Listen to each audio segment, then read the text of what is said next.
This is VOCM Open Line. Call 709-273-5211 or 1-888-590-8626. The views and opinions of this program are not necessarily those of this station. The biggest conversation in Newfoundland and Labrador starts now. Here's VOCM Open Line host Paddy Daly. Well, all right, and good morning to you. Thank you so much for tuning into the program. It's Wednesday, July the 9th. This is Open Line. I'm your host, Paddy Daly. David Williams, he's the producer of the program. Let's get at it. If you're in the St. John's Metro region, the number to dial to get in the queue and on the air, 709-273-5211. Elsewhere, toll-free long distance, 1-888-590-VOCM, which is 8626. So let's check in at the men's fast-pitch softball world championships out in Prince Albert, Saskatchewan. Last night, after the opening ceremonies, Canada takes on their arch-rival New Zealand. Dropped an 8-3 decision to the Kiwis. So back in action again today, but open it up with a loss. Congratulations to all hands who are participating as volunteers, coaches, parents, athletes at the Special Olympics just held in Gander this past weekend. 450 athletes, coaches, staff from 12 community clubs right across the province, 200 volunteers on the ground. The greatest motto in sport, Special Olympics motto, let me win, but if I cannot win, let me be brave in the attempt. That was written by Eunice Kennedy Shriver, first recited at the inaugural Special Olympics International Games in 1968. Love the Special Olympics. A couple of Wimbledon notes. Here we are in week 2 of Wimbledon. The first Wimbledon Tennis Championship began on this date in 1877. Of course, only men playing in that event at the time. And talk about generational greats meeting in the finals in the women's side in 1989. Steffi Graf successfully defends her title, beating Martina Navratilova in 3 sets, 6-1 in the third. Of course, Navratilova has more Wimbledons than anybody. 9 singles titles. All right, and here we are, less than a month away from the opening ceremonies at the Canada Summer Games. I get a bunch of emails coming in about performance and then volunteers and concerns if you want to talk about the upcoming games. And or if you've seen the exhibit at the Rooms. I plan on going. Hopefully I'm going to get there sooner than later to harken back to the 1977 Canada Summer Games held here. Oh, someone wanted me to give this a shout out. Happy to do it. This past weekend, the Westgate Park Equestrian Centre Showdown. 64 horses and riders competing. Quite the show, apparently. Horses came in from Happy Adventure Stables, Grand Falls, Windsor. So Jess Anstey was awarded the William Hedges Memorial Award for Outstanding Dedication. Erin O'Reilly and her horse Jetpack for the Delridge Jimmy Memorial Award for the Best in Show. Sharon Lamb also awarded the Frank Chafe Memorial for Most Sportsmanlike in Show. Congratulations to all hands. All right, so yesterday we talked about a personal story of a lady who was bilked of some $14,000 plus as she was scammed into accessing her online banking application, and they stole their money. So there's another story out there, a follow-up today. And, you know, some of this really feels like a lot of common sense, but obviously not that common sometimes. So just some tips to protect yourself, because when I talked about that story yesterday, plenty of feedback, including a couple of people who admitted they'd been scammed in the recent past. Passwords.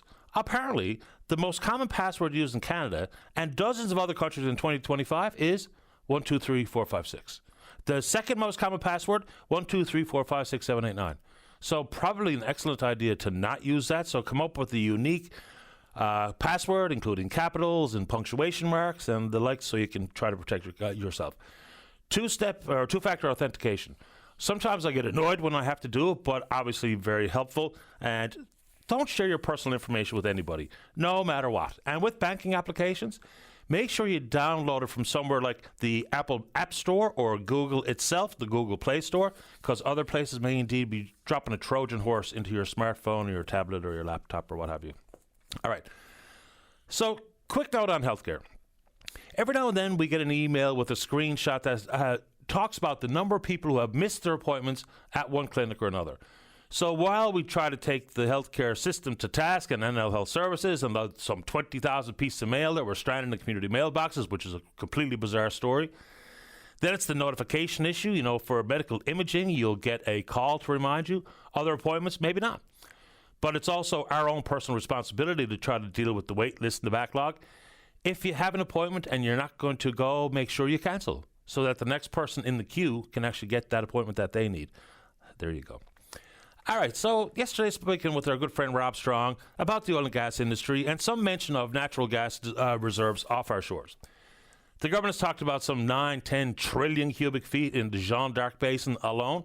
We don't have a royalty regime, so without that as a starting point, nothing's going to change. Then you see some of the forecasts, and this is brought forward by Deloitte Canada, about the fact that we've got that new Kitimat export facility on the country's west coast. But here's what they're talking about regarding prices. Natural gas prices for Canadian natural gas poised to jump nearly 60% this year. So yes, it's going to be fine if you're a gas producer, and there are more gas facilities that are in the works. So Cedar NLG, Woodfibre LNG, they're adding more shipping capacity by 2028. But it's one thing for government coffers and royalties, it's another for the producers. But then it's the issue regarding price point. For people who use natural gas to heat their home, it's really inexpensive when compared to some other forms of energy. But with this spike, again, good for industry. Well, what does that mean for the Canadian consumer? We've been long sending natural gas at a real sharp discount in the United States. Of course, given the fact that Canadian fuels have to travel such a long distance to make it to the American markets.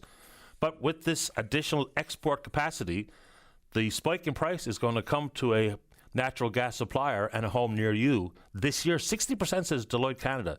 That's extraordinary. Now, we talk about the price, 7% increase in the electricity bills here in this province as of July the 1st. And so we can talk gas. And you wonder how quickly the government can create a royalty regime for natural gas. There are others out there that could be studied and possibly mimicked.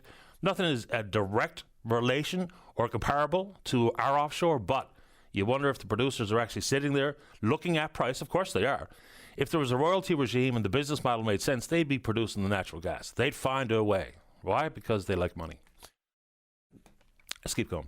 Speaking of power, brought this up a couple of times in the recent past, but it's questions that have been posed surrounding the plans by Newfoundland Labrador Hydro and their construction projects. So this consultant group called Bates White, they say hydro has proven the need for increased power generation, but they think that the Crown utility might be building too much, too fast. We know the application that was made in front of the PUB. 150 megawatt diesel burning combustion turbine at Holyrood, 154 megawatt turbine at Bay d'Espoir. Of course, that's the 8th unit to be added. Hydro talks about, people electrification for how people heat their homes and electric vehicles, electrification of different public buildings and the like. But now Hydro says that they stand by. Here's a quote directly from the utility. Hydro is confident that these projects remain at the least cost, reliable, environmentally responsible supply solutions for customers. Stands by these projects and the budgets they are based on, sound estimates, appropriate consideration of risk, and standard industry practices. We're talking about $2 billion. Not insignificant. And add to it, and I'm with the Auditor General on this front, it would be nice to have a better, well-rounded understanding of the rate mitigation money, as they call it, coming from Newfoundland and Labrador Hydro. That's already a couple of $1 billion. And, of course, that's only set aside until 2030.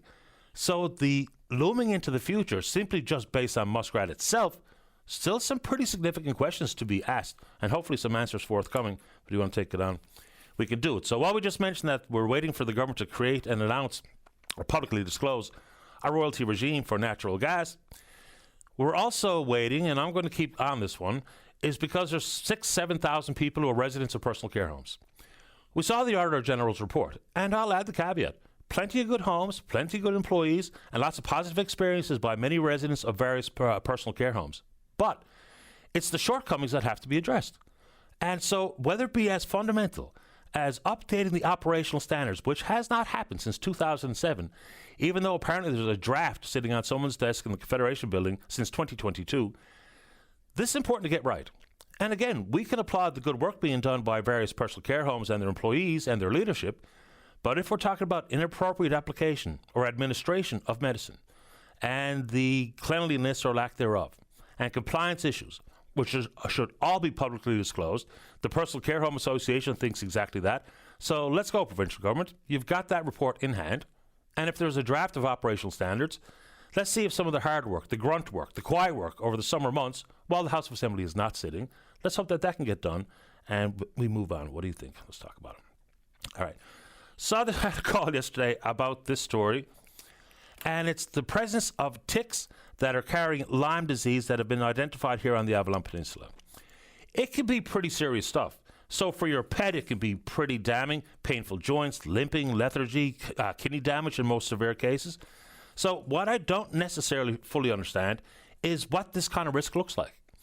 So I guess it's time for us to reach out to someone like Maggie Brown-Burry or someone else to walk us through what we should be doing, how we might identify the presence of these types of disease-carrying ticks here in this province. So apparently, Nova Scotia has the highest number of ticks in the country. In June, New Brunswick was warned that the province's tick population has reached unprecedented levels. And now apparently the tick population is booming. They talk about the fact that they're not dying off in the winter. And climate change is real. And so more and more ticks, more and more insects, some of which are very helpful to the ecosystem, some of which pose distinct problems and potential dangers, like this tick story. So let's see if we get Maggie this morning, Dave, if she's got a moment to walk us through how we should be considering this story and what we can do about it. And of course, on that front, now that I have a dog, I have vet bills. So people keep telling me about whether or not we should have pet insurance, which we decided to get, as opposed to set money aside every month in a puppy fund. And I don't know if there's a right or wrong involved in it, but people want to talk about it. We can do it. All right, let's keep going here. Where did I put this one? Let's go to Labrador. We've been talking about Decorah, the operators at the Scully Mine in Wabush, for a number of years now. We've had, I believe Graham Leto was on the show, talk about the fact that they're stockpiling one of the byproducts from their mining operations. Of course, that's manganese. Now, they've sent some samples out to see if it can be a reasonable side generator of revenue for Decorah. But here's the trick. Back in 2023, the government said that we're giving Decorah, the federal government, $1.25 million to research and plan a manganese sulfate purification plant to extract the mineral. But here's the trick. Not only Decorah, but other mining operations that are planning on expansion and or new mines that may come to pass in the future, given how much the wealth of critical minerals are in Labrador, every company will tell you the same things. So it would be, unless it's a camp, fly in, fly out, it's need for infrastructure. It's housing, it's access to healthcare, it's education, it's childcare. But most importantly, at the top of all of their list, is they need more power. It's as simple as that. They don't have the power capacity to do any expansion, for instance, at Decorah with manganese. All right, which bleeds very carefully in to the Upper Churchill conversation. I hear Brian Medora in the newscast talk about Hydro-Quebec to proceed with more preparatory work at Gull Island, even though plenty of work, probably more than we realize, has gone on at Gull Island, at that site. So whether it be geotechnical work or what have you. So one of the things that gets lost in the Upper Churchill Memorandum of Understanding, you know, we can talk about the hundreds of billions of dollars and $1 billion on the average over the course of 17 years, some of the flaws people have identified in the MOU and what we should consider into the future. But the quadrupling of the Labrador recall block is a big deal.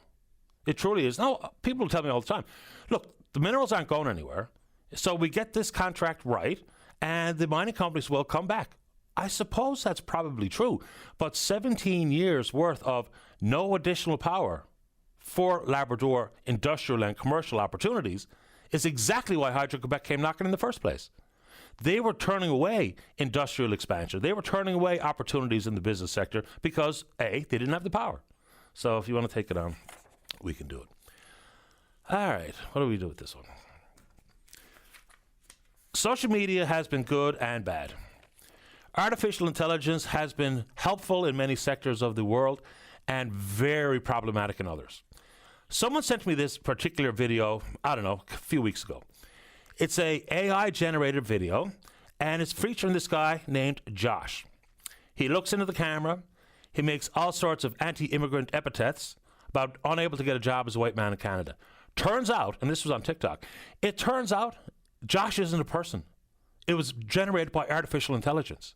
And so many of these videos that are circulated wide and far and go viral in a heartbeat, it's going to be more and more difficult into the future to really understand whether or not what you're seeing is real or generated by AI, which is just an algorithm-based piece of software. Garbage in results in garbage out. So those types of things have a real distinct impact in the country. You'll see those stories. You can have legitimate questions about safety and security and vetting of newcomers to the country, but those types of things do not help at all. Very counterproductive. TikTok has pulled it down. Why? Because it doesn't have a clear indication that it's artificial intelligence. And that's sneaking by us every single day. How many of the things that you look at today, especially on social media platforms, that are simply not real? And they're very hard to distinguish real from fake, real from artificially generated. But those are the types of things into the future. We are going to have to really fight this battle and understand exactly what we're looking at. AI can generate copious amounts of information and essays and songs and articles in the drop of a hat. But that doesn't mean it's a good thing. Yes, there can be very helpful applications, but these stories are going to become so common that we are all going to have to fight an uphill battle to really verify what we're looking at or what we're reading, whether it's been generated by a human being who's got validated sources, things can be backed up, the research has been conducted and produced, or it's simply one artificial intelligence platform or another. So we spoke to one of the scientists at Memorial University not that long ago about how a study group, and this is a report coming from MIT's Media Lab, the Platinum Standard, is a group that was told to produce an SAT essay using artificial intelligence, ChatGPT, one with the Google search engine and one from just using their own brain power. The results are very clear. It's going to make us lazier, which is already a problem in some corners of the world, but the outcomes here might be swift and the easy way out, because I think the tendency for most of us is to try to work smarter, not harder. And if you can use something to generate your work on your behalf, whether it be in school or in business or in healthcare or in government, and in this case in social media, the problems are just going to grow. We're going to see stories like that well into the future. Not to be preachy. There's some other stories out there that I don't know what we're going to do with this. So study after study over the last number of years has shown a very clear indication that young men in particular have become very extreme on a variety of fronts, including misogyny. You don't need me to tell you. So some of their role models in this world are absolute despicable characters, but yet they have massive influence. So whether this extends in some of the numbers we see regarding intimate partner violence, whether it has some relationship, and it obviously does, with gender-based violence, disrespect for women, especially in the world of teaching, we've got to wrap our minds around this stuff because it can get away from us in our heartbeat. You see it if you're online, you see it a lot. But you don't need me to tell you. Study after study in this country has pointed to a very clear trend amongst young men who are drawn into these extreme influence cycles and circles, and the end result is terrible for society. So, look, as a parent, it's not easy, and you're really swimming upstream against the online world and everything else, even in the real world, in their social circles and what have you. But when you see it, we've got to deal with it. And I mean, you can only imagine it has a direct relationship with some of the intimate partner violence numbers that we see, unfortunately, on the rise.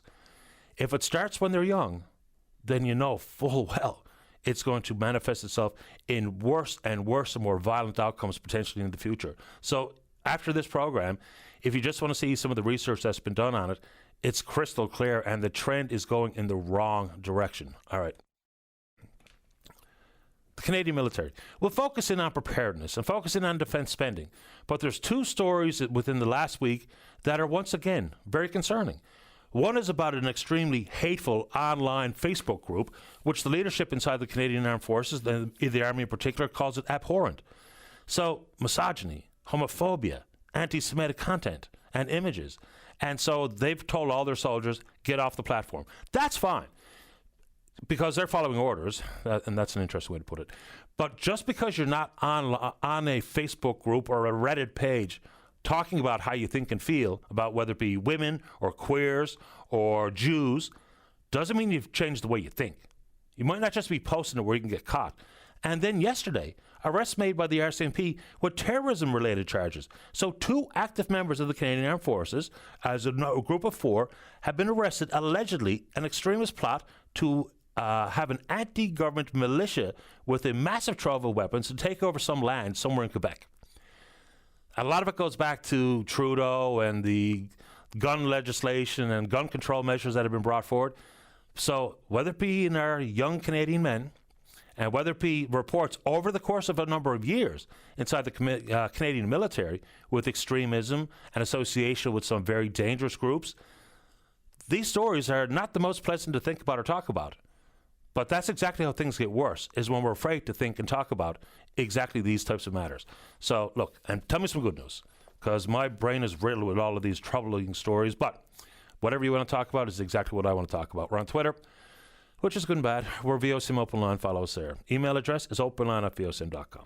When we come back, let's have a great show. That can only happen when you're in the queue to talk about whatever's on your mind. Don't go away. Welcome back to the show. Let's begin on the top of the board. Line number 1. Good morning, caller. You're on the air. Good morning, Patty. Morning. I have something very, very dear to my heart, and most Newfoundlanders, I think, should be made aware of this morning, and that's speeding in construction zones. My son is working in a construction zone in Central this week and next week, and yesterday he called me in the evening and said, Mom, I had a very near miss today. And I said, oh my, what happened? And he was in the construction zone driving his truck, and 3 cars pulled out to pass him, and he was doing the speed limit, and the 3 cars pulled out to pass him. The last one that pulled out ended up coming to the deep cut in the road, and he jammed on his brakes. And, of course, my son had to jam on his brakes, and he said, Mom, it was either out in the woods or run over him. What was I going to do? So luckily, he stopped in time. But this is rampant in Newfoundland, this speeding in construction zones. It's unreal. Absolutely. I mean, speeding and aggressive driving is rampant, period. But construction zones, sometimes when people have this thought, if you don't see any work ongoing, then you ignore the signs and you proceed with regular highway speed, for instance. But it still doesn't mean that when work is absolutely ongoing, you can see the construction workers, you can see the equipment operating, but yet people, they don't even think it's a big deal that the potential fines are significant. So I don't know what we got to do to slow people down. Bring on the cameras, as far as I'm concerned. Well, I would have liked if my son's truck had had a camera in his cab yesterday. I really would have, because the RCMP would have been able to ticket these people and made them accountable for their actions.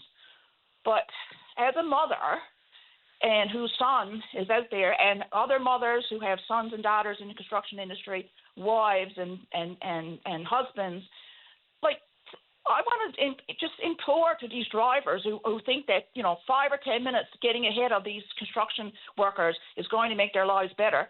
Think about the consequences. These people are family members. They're cherished. They are the people have to depend on them. They are loved. And if you are found responsible for causing their death or injury through to neglect in a construction zone, is that worth it? Really? When I enter a construction zone, my first thought in my head is slow down, because I do not want to be responsible for somebody getting hurt today and not going home from their job tonight. That's my first thought. And I slow down, and because I slow down, there's people behind me bumping their horns and getting impatient with me. But I'm not going to relent. I'm not going to speed up, because of course I'm trying to set a good example. The other day, a lady pulled out in front of me, and behind me, 3 cars behind me. She pulled out. I was about 200, 300 meters away from a live bottom truck carrying a load of asphalt, and I was doing the speed limit, 50 kilometers or less, because I was pretty close to him. This lady pulled out. She passed 3 cars, including me, only to come up into the back side of this truck and jam down there, and had to jam it all on. And everybody else had to jam on their brakes.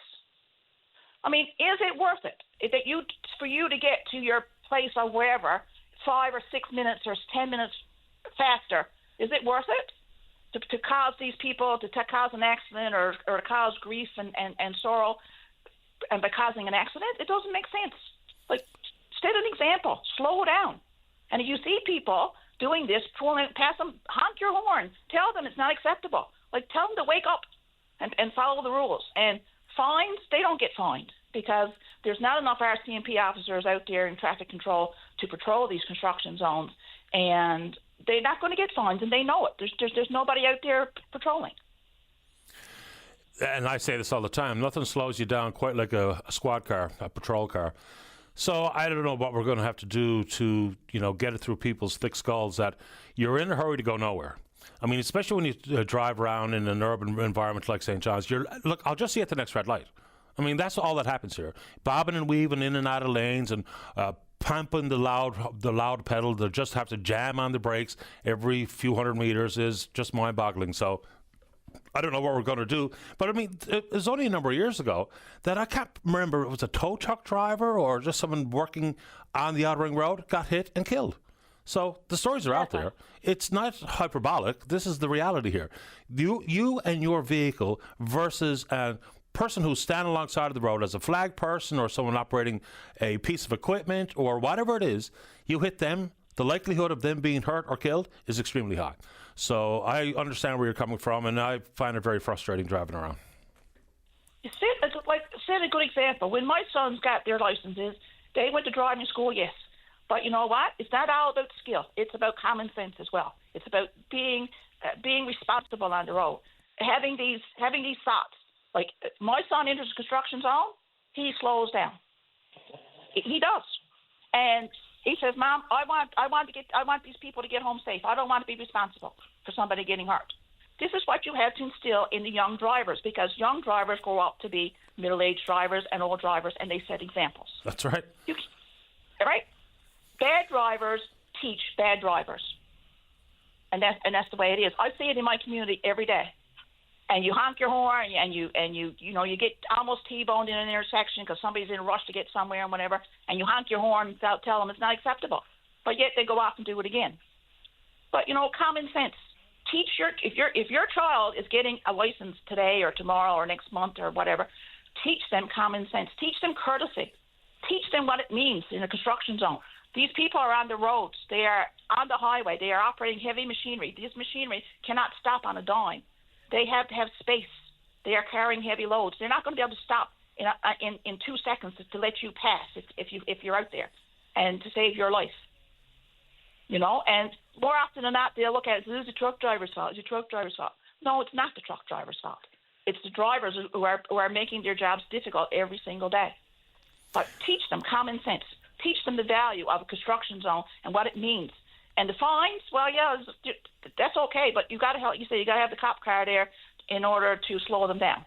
But fines don't mean very much to them. And the insurance rates,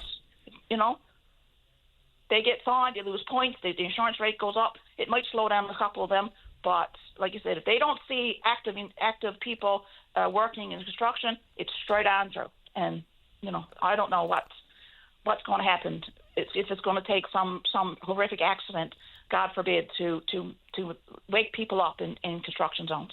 I appreciate the time and the concerns this morning. Thanks for calling. Okay, thank you very much. You're welcome. Bye-bye. Bye-bye. I mean, she's not wrong. You just see it with your own two eyes when you're out on the roads. And she says common sense. I'll just reduce common to calm. A little air of calm when you get behind the wheel. You'll get where you're going. And I'm sure everyone who's listening this morning would like to get where they're going safely. Right? One surefire way to increase the likelihood of that is slow down. We mentioned this story regarding ticks identified carrying Lyme disease here on the Avalon Peninsula. Wondered what we should understand or the takeaway from the story. Veterinarian Dr. Maggie Brown-Burry is in the queue to talk about that. They were talking travel nurses, Upper Churchill, whatever you want to talk about. Don't go away. Welcome back to the show. Let's go to line number 4 and say good morning to veterinarian Dr. Maggie Brown-Burry. Good morning, doctor. You're on the air. Good morning. How are you today? I'm very well, thank you. How about you? Not too bad. So I read this story, and I know that there's some obvious risks associated with ticks carrying Lyme disease, but as a veterinarian, how do you read the story, and what should we think about it? So the big thing is we don't have a lot of black-legged ticks in Newfoundland and Labrador, which are the ones that carry Lyme disease, but we used to think that there was only a risk if you traveled outside of the province. And now we're starting to get these ticks on animals that have not left the province. So it's kind of changing our recommendations as veterinarians. We used to only really talk about tick prevention for those that travel, and now we really do need to discuss it with all pet owners if their dogs go in places where there's tall grass or leaf litter where ticks can be hiding. So how does preventing ticks on your pet, how does that work as a vet? What do I have to do? There are medications that are preventive medications that can keep the ticks from getting on the dog or kill the tick if it tries to bite the dog. The other thing we can do is just sort of staying away from high-risk areas, so where there's tall grass and leaf litter. When it's over 4 degrees Celsius, these ticks are active. If it's over 4 degrees, it doesn't matter what time of year. And then just checking your dog over very closely for ticks every time you do go for a walk, especially if you're going in wooded areas where there's tall grass and leaf litter, and looking in those like corners, like in between the toes, under the collar, the places where a little tiny tick might hide. Because if you find it when it first latches on before it has had a full meal, you can prevent it from spreading disease. And so what should I look out for if and when? Because it might be hard in some dogs to identify a little tiny tick in some of the thickly furred dogs. So what should I look out for if and when a tick may have indeed had a meal on my dog's back? So a tick that's had a meal is going to be larger and easier to see. They're usually like a little gray bump. And if you find one, either you take it off yourself and you can submit it. There's an app called eTick. So etick.ca is their website. You can submit a picture and they will identify the tick for you, or you can bring it to your veterinary clinic to have them do that for you. And I would hold on to the tick until it has been identified, because we can't tell from looking if it is carrying Lyme disease. So if it is the type of tick that could be carrying Lyme disease, we can get the tick tested and be preventive with our pet. It does take a couple of weeks before our pet will be sick if they have been infected with Lyme disease. So the sooner we know that we have to worry about that, the sooner we can get started with treatment. So we hear the stories about unprecedented levels of ticks in other parts of Atlantic Canada, and you mentioned, the risk when you have your pet travel to other parts of the country, and they talk about ticks coming in on the wings of migratory birds or what have you. Where are people pointing the finger as to why this tick population boom is happening? So in general, we're really looking at climate change and basically the environment that will let a tick survive is spreading. So the tick, the homeland of the tick is spreading with that. And so as we're seeing more and more parts of Canada having ticks, then more and more migratory birds are going to be able to pick them up and carry them over. And that's really what it is the warming temperatures. Like I said, they're active as long as it's over 4 degrees, and it's becoming earlier in the year that we might see that, and in more northern parts of Canada. So their territory is spreading pretty significantly from year to year. So as a vet, we'll talk about the impact on our pets, but what about humans? What should we understand about ticks? So I definitely would recommend, there's a website, Tick Talk Canada, and like tick, like T-I-C-K, and talk spelled properly. And that is a website put together by the Canadian Veterinary Medical Association, which talks about both pets and people. With people, the big thing is covering your skin. So if you're going for a walk in the woods, better not to wear shorts, better to be in long pants, have your pants tucked into your socks, basically trying to keep it so that ticks can't get access to your skin. They don't jump, but they crawl, and they're very small. So if you're anyone who's gone and spent time that spends time out in like Nova Scotia or places where there's a lot of ticks, you also got to check yourself for ticks when you get home, and ideally you get a buddy to check the parts of yourself that you can't see. But it's really about limiting access and being consistent in checking for them so that they don't get a chance to have a big meal on you. Last one, and this is about the summer months and heat. And, I think there's more of a public service announcement. I'm a new pet owner. Dexter has me figured out. He can give that scratch on the door which says, I want to go out and pee, and maybe he just wants to go flop down in the park. So what about heat? What do I need to know? So we're definitely having some really warm days, and with our pets, if we find it too hot, we have to think about how they handle heat as well. So they pant, they don't sweat, if they have black fur, that's going to attract light. That could make them warmer as well. And they also depend on you to keep them safe. So your dog may think he wants to go for a walk at high noon on a hot day, but you unfortunately have to be the tough guy and say no because it's going to be 30 degrees and that's too hot for them. So in the hot months, it's better to walk your dogs earlier in the morning or later in the evening to avoid the hot parts of the day. And especially if you have any of those dogs with a flat face, so French bulldogs, pugs, they have a harder time managing their body temperature in heat, and they are much higher risk for overheating. Also very active large dogs, because if you go for a big hard run in the heat, you're more likely to overheat. So keeping those guys to activities to early mornings or late evenings when it's cooler is going to keep them safe.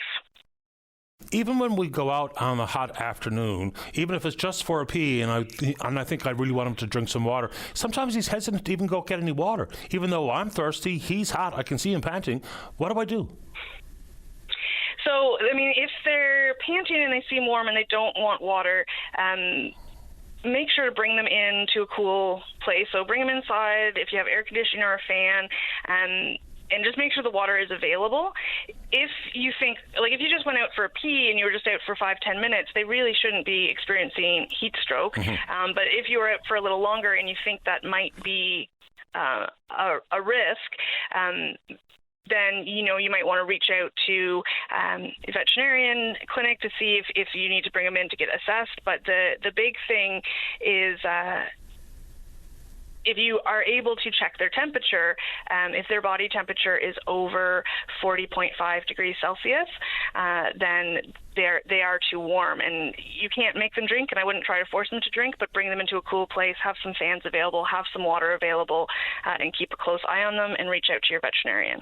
Appreciate the time this morning, Doctor. Thank you. You're welcome. Take care. Bye-bye.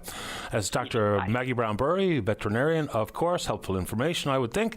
Let's take a break. Jack, you're next to talk about the travel nurses. Don't go away. Welcome back to the program. Let's go to line number 2. Jack, you're on the air. Yeah, good morning, Patty. How you doing this morning? That's kind to you. Good. Patty, I just want to have a little conversation, I guess, about not necessarily the travel nurses, I guess, but the situation that led up to us having to use so many travel nurses, maybe. I don't know if that's the correct way to say it or not, but anyway, I'm after having a few stints of being in the hospital over the last while, and each trip in there has always brought up a conversation with the nurses and having a little chat and seeing how they were making out, and I guess getting their opinions on the travel nurses. So now I'm probably going to create some ire here this morning, and it's probably going to touch on an opinion that maybe some people are not in line with. However, I'm just passing on information, so it's not necessarily my opinion. So a lot of the travel nurses, I guess, and a lot of the nurses that's currently working in the healthcare system, they don't, some of them agree with the travel nurses, some of them don't agree with the travel nurses. The ones that agree with it basically communicated to me that without the travel nurses being employed currently, our healthcare would be in a lot worse state than what it's currently in. Therefore, creating, not enough resources for the patients, which we certainly lack now anyway, but it would be a lot worse. Some of the nurses that don't agree with the travel nurses due to the fact that, there is a difference in the pay structure. They're getting catered to, they're getting taxis to work, they're getting their rent paid, whatever it is, or put up in hotels. However, when you consider the hourly rate, I guess the ones employed under the healthcare system, they're governed by collective agreements, so they get their benefits and they get their pension plans, versus the travel nurses don't get that. So I guess that would make some sort of a difference of, I guess, the wage comparison of, say, and I'm just going to use this as an example of me making $40 an hour, you being a travel nurse is making $70 an hour. Fair enough. Some interesting points there. In the world of rate of pay, if in the Auditor General's report the annual cost per travel nurse is around $400,000, there's no benefits package that makes up that gap. So there's still a gap. How big it is, I've seen some math produced by people about the cost for a public sector nurse when including all benefits, pension and otherwise. There's still a pretty significant gap. What I don't quite understand is the origin of these stories. So when the AG reports that at the same time when 72 nurses were being laid off, then became the advent and the firmer reliance on travel nurses. How did both of those things exist at the same time? That's where some of the initial confusion lies for me. Yeah, no doubt, Patty. The only thing is, like, when they talk about the $400,000, you got the travel nurses are not getting that $400,000. That's the agencies that's getting it, and then they're paying out, cash in pocket, I guess, to the travel nurses. So no doubt there's going to be quite a difference there, because the agencies are certainly not doing it for nothing. No, you're right. So it's just an all-in cost. They're getting their pockets lined quite well, I'm sure. However, the other thing about it is, Patty, like I said, it's a hard one to understand, and I know it's getting beat to death. So, our healthcare system, we're into a crunch, and we're understaffed.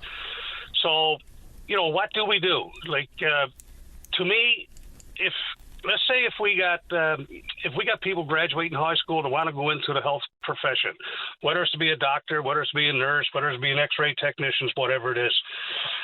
When you go to school, ideally, I guess in life, a lot of people would like to go to secondary education, and unfortunately, a lot of people can't afford it. Yes, they come out with student loans and try to make it easier for you to go to school and rack up, a monumental amount of debt in order to do that. So, maybe why can't the government do like they done over in Ireland or Scotland years ago when they have I guess I'm going to call it a free education.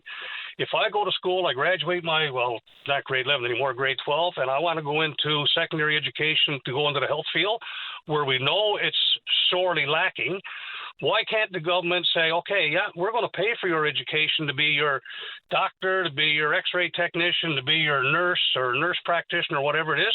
However, you got to sign a contract with us for 5 years or 10 years that you cannot accept an offer nowhere else. And if you do, you will have to pay back this student loan or this amount of money that we just paid for you to train you to be a part of our healthcare profession. Yeah, we're already subsidizing. I don't know if something like that would work. Yeah, it certainly couldn't hurt. We're already subsidizing education for any level of healthcare professional in this province. And, I was told years ago, we can't have these 5-year return on service agreements. But yes, we can. Look no further than the fact that doctors that have been recruited from elsewhere have to sign on for exactly that. So if we can do it for recruited doctors, certainly we can do it for graduating doctors. And even if you just made it a little bit more nuanced insofar as, so if you graduate and take a position in one of these really hard to fill spots in the province, then that comes with a different type of incentive, whether it be student loan forgiveness and or cash on the barrelhead. And some of that is in place.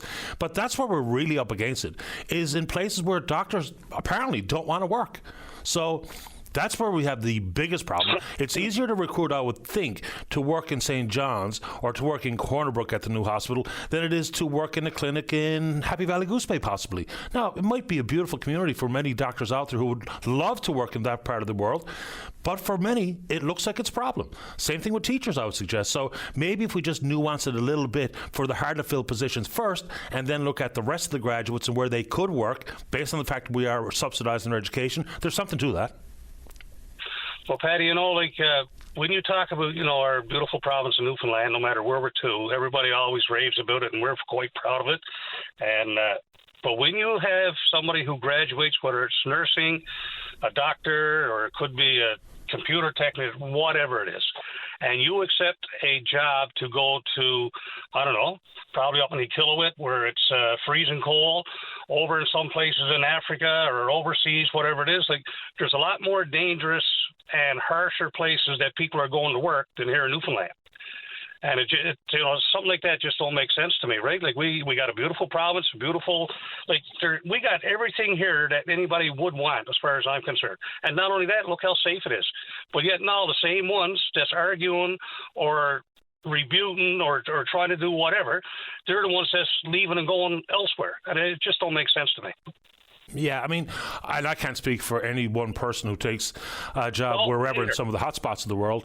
But, some of that's based on whether it be experience, the experience that they may have, and some of it's based on money. It's as fundamental as that. Yeah. Like a job in a Iqaluit, not only will they get paid more based on incentives put forward, but then you get things like northern tax allowances and stuff. So there's a lot that goes into a decision, I would think, and whether or not there's an opportunity for your partner, an opportunity for your children. So, like, if I'm a doctor and someone's trying to recruit me, not only am I looking at the facility that I'll work in, the rate of pay that I'll be getting, but I'm also looking at what can my husband or wife do? What's there for my kids? Yeah. Because people make family decisions. Like, if I had to make a decision today based on where I'm going to live, it would absolutely include what's there and opportunities for my wife. Because that's just how the world works, right? Well, you would think it is anyway. Well, you would think. So, Patty, here's another thing on that. Like I said, we can keep this going, and there's lots of topics that we can bring up. So you talk about, the subsidies for the tax breaks and isolation pay and whatever. Look at Newfoundland. We got 2 ways in her. You either come on boat or you fly. You can go to other places that have got the same thing, but they're getting isolation pay or whatever, and we're not. Like, are we isolated or are we not isolated?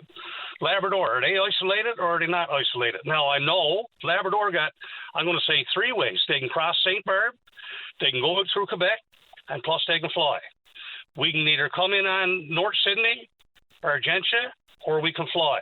So I think we're equal there.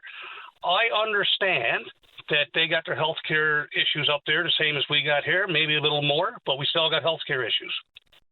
I understand that their goods and services, yes, probably, they suffer at times more so than what we do. However, we're still experiencing the same thing. Maybe not on the same scale, but do it require, I guess, so much of a subsidy for some people in Labrador versus some people here in Newfoundland. Now, I'm not going to get into the cost of flights and stuff like that because, to me, like I said, they're being gouged as far as I'm concerned. But, isolation, to me, that's where the government got to step in with the providers, the service providers, and try to come up with some recourse of action there to make that a little bit more, I guess, manageable. Yeah, there's a variety of differences between living on the island and living in Labrador, and I would also suggest there's a lot of difference depending on where you live on the island about prices and access Absolutely. And travel and what have you.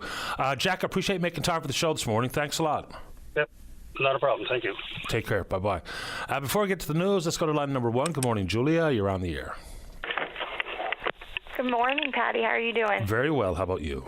Good, thanks. Good. I wanted to come on and share some of our upcoming fundraising events for the Eating Disorder Foundation. Mm-hmm. So firstly, we are selling tickets for the Concert of Hope with the Masterless Men. We actually have early bird pricing going on right now, so they're $35 each till August 31st, and the concert is on October 18th. You can visit the Arts and Culture website for more information or to purchase tickets. We also have our drive-in bingo that's actually happening tonight at the Jack Byrne Arena in Torbay. Doors open at 5:30 and the first game starts at 7. We recommend bringing your own cardboard as a surface to play on in your car. It's $25 to play all games, and we have an $1,000 jackpot tonight. We have a food truck on site that's cash only. If you'd like some more information, you can check out our Facebook at the Eating Disorder Foundation of Newfoundland and Labrador. I hope to see you guys there. I also wanted to mention our Labor Day 50/50 draw. If you'd like to purchase some tickets, they're 3 for $5. You can give me a call at 722-0500 extension 1 or email me at julia@EDFNL, Eating Disorder Foundation of Newfoundland and Labrador.ca. Sounds terrific. Keep up the good work at the Eating Disorder Foundation. Thanks for calling, Julia. Thank you so much, Patty. Have a good day. Very same to you. Bye-bye. Bye. All right, let's take a break for the news. When we come back, we're going to talk about the Upper Churchill and then whatever you want to talk about. Don't go away. Welcome back to the show. Let's begin this hour on line number 3. Say good morning to the Ward 4 councillor here in town. That's Tom Davis. Good morning, Tom. You're on the air. Good morning, Patty. Welcome to the show. A couple of city things. First of all, I want to confirm that I am running again in the upcoming election, October the 2nd. So anybody who has any questions, you can reach out. Another thing is that a lot of things end up in our spam, unfortunately, the city spam. So anybody who's looking to get hold of me, if I don't get back to you in a reasonable time, please call me. My number, I'm the only counselor with their cell phone on the City of St. John's website. So call me. I answer appeal anytime.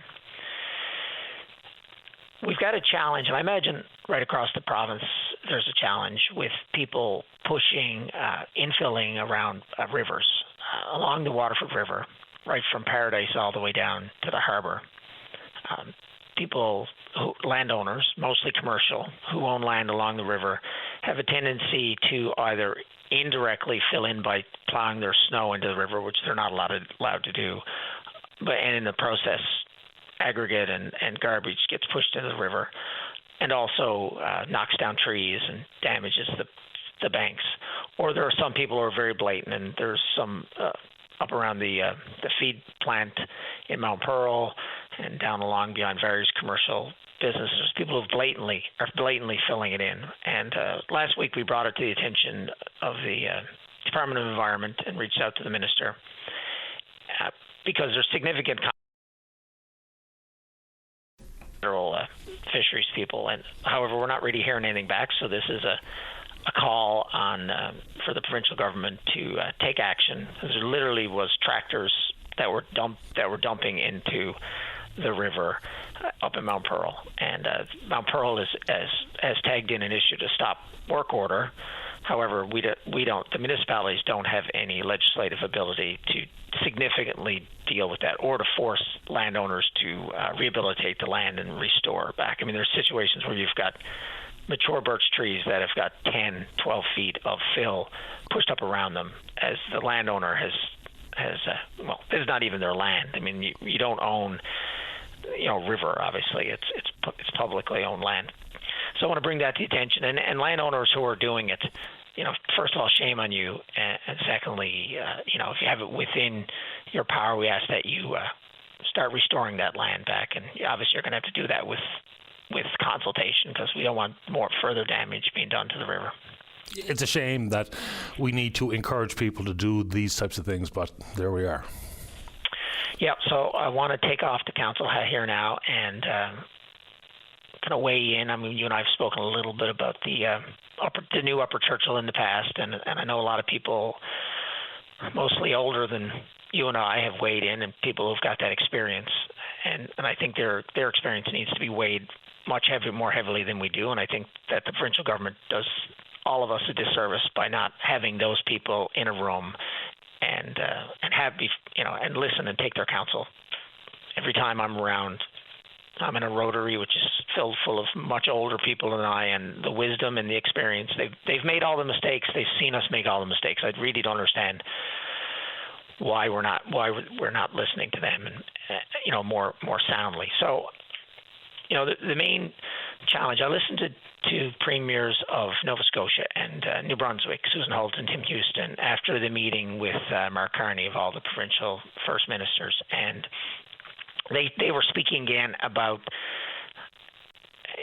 not the Atlantic Loop, but the concept that the eastern provinces should all be working together.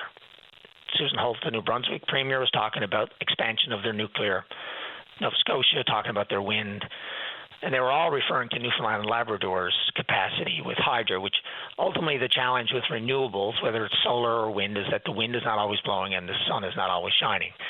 So you have to have some way to be able to draw down. And hydroelectricity is some of the best peak demand because you can have it dammed, and when you need it, you can open it up. But you have to have excess capacity to do that. That's probably the logic behind the 8th turbine that they're building in Beta Spear, because the reservoir may or may not be able to support year-round to be able to draw that much back. But when you need it, that extra 150 megawatts, which we're proposing to spend estimated $1.08 billion, which, as we know, unfortunately could be twice as much. Also, that's also the logic, although it's not spoken about, of doubling the existing Upper Churchill production, because the reservoir cannot support twice as much power coming out of it. However, at peak times, when you could be getting 30, 40 cents a kilowatt hour, it's very valuable. But it's very valuable to the province that's selling it, not to the province that's producing it with the existing Upper Churchill deal. And that all comes back to the fact that the federal government now, as you've indicated, is now being supported supportive of large capital works projects, in particular energy, and in particular projects that benefit the country as a whole.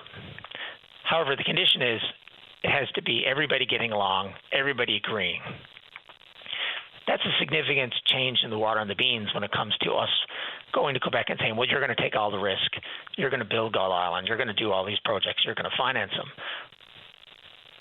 So, I think it's pretty obvious that Quebec's next step, and who knows, maybe even Michael Sabia's move up into being the clerk of the Privy Council could even be part of a master plan. Quebec plans long-term. You got to admire them for how they manipulate their energy costs, how they manipulate the equalization formula, how they manipulate basically the whole country. But that's strategy. It's strategic.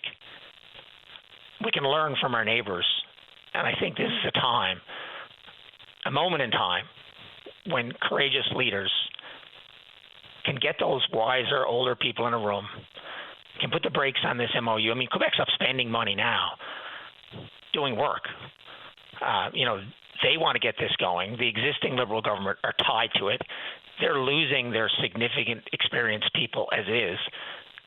So I don't even know who within the existing Liberal government would even have the ability to even be able to make this happen. The Conservatives have talked about it. It's a moment in time. But I really do feel like Newfoundlanders and Labradorians, it's another point in time. I mean, when we negotiated the 69 deal, energy wasn't expensive. The price of oil was before the oil shock, OPEC and all that stuff. This is another point in time where but we can see things are happening and changing, and we're going to be, are we going to be looking back in 10 years or 20 years and feeling the same way we do now about this MOU? And I really feel we don't have to be in a hurry. Our financial situation is dire. However, you've already got existing governments spending money we don't even have from this thing anyway. So we're going to continue to overspend regardless. And in the long run, we need to make the decision we'll all be proud of. And I just want to call on all our leaders to do that. Your thoughts? Well, there's a lot there. I wonder how many people inside the senior ranks of government are intimately familiar with how the negotiations even unfolded. Because until you know exactly what was on the table, look, I've got some faith in Carl Smith and Jennifer Williams, to be honest. But what we don't know is exactly what was being the to and fro, the thrust and parry, what concessions were offered by either side. There's a lot to understanding in the negotiation to get to the end point, which is this MOU. That's number one. Number two, I think the government really was provided themselves a self-inflicted wound when they created a committee to look at 2041. They did the work, they reported back to government, but for some reason the government didn't explain to the general public exactly what the implications of 41 are. Because I guarantee you there's lots of people listening to the show that have a misguided thought about what the actual implications are 17 years or 16 years from now. So I think that was the problem. So it's hard for many to digest the complexities of what is 4 major projects all lumped into one MOU and what 2041 actually meant. Like, some people think that in 2041 we took over full 100% equity control in operations at the Upper Churchill, but that's not true. So there's a couple of starting points for me. I don't know what was on the table in the negotiations, and we were told consistently that we were not going to be told because you want to keep your cards close to your chest. Fine. But not knowing what 2041 meant, if you don't know what it means, then how can you possibly decide whether or not this is a good deal or a bad deal? Unfortunately, senior government, just governments in general, want to keep it simple because they know that most people are busy. They've got, they got their lives. They're living their lives, and that there's a consequence to that. Whether it's how people look at their health. I mean, I'm amazed. This Lyme disease thing, as a small example, is all about pets. I mean, again, where's the provincial government talking about the threats to the humans, and educating us on that? You got a for-profit company, a veterinarian company, who are talking about it, and that's really the extent of what you're really hearing about it from a public health point of view. So, and it all comes down to the fact that for whatever reason, they had a public relations campaign ready that used, basically deceiving information. I'm not necessarily saying they were lying to us, but they basically used numbers that we're not really comparable, and they've sold a bill of goods. They've kept it very, very simple, and we know it's complicated. But I remember I talked to Jim Dinn, and he was the head of the Teachers Association, and they went and they renegotiated their pension, and they did something that no other government, including the city, was able to do. Is they got the existing teachers who had skin in the game to agree to make compromises so that the teachers following would get a better pension deal. And they did it. They said they did like a 1 or 2 pager that was very simple, but then they gave the information that was really detailed, and they gave it fully transparent. And then they got buy-in from the people who wanted the details, and they got the buy-in from the people who just wanted the overarching. But you got to give people the facts. I mean, one of the biggest challenges is that Quebec manipulates its power rates. I mean, Montreal's only paying 8 cents a kilowatt hour, and you can have off prime times in Quebec and pay 4 cents a kilowatt hour for its power. That's not market rates, but it's highly subsidized by the Upper Churchill, and the escalator clause that's built into this new MOU is tied to how much Quebec charges its domestic rates. 90% of it is tied to how much they charge their domestic rates. They will continue to manipulate that in their own best interest because that's the way they operate. And again, it isn't about the details you and I can't debate or discuss, but the reality is that, Newfoundland, people on the island, our price of electricity is going up and up and up because of the choice we made. I mean, Ed Martin at the time, I listened to him, and he was a smart engineer, and he was on the radio. He was pushing the Muskrat Falls deal because he believed in it, and everybody at Hydro believed in it, and everybody at the provincial government believed in it. There was deception. There was misinformation. But the reality is a lot of smart people believed in it. But there was a lot of smart people who were yelling and screaming against it. They're the same people yelling and screaming against now. There was also a lot of smart people who were afraid because they didn't want to lose positions or lose whatever, who wouldn't say anything at the time of the Muskrat Falls deal. I mean, it's not that long ago, people. Like, and again, Jennifer Williams, I have a great deal of respect for her. I've met her. I've talked to her about this, Carl Smith. And I don't, we have biases. We all take biases, and you make the best deal you can. But there's a lot of things that have changed since Donald Trump got elected, since Mark Carney got elected. I believe we need, gather all these people together, and maybe it's going to be after October, when there most likely is going to be a new government. But I just hope they have the courage, and maybe even the people who get elected, who can process the complexity and be at the table and be able to make long-term decisions, because Newfoundland and Labrador is prone to short-term decisions. And unfortunately, the odd time that we try and make a long-term decision, it doesn't always go well.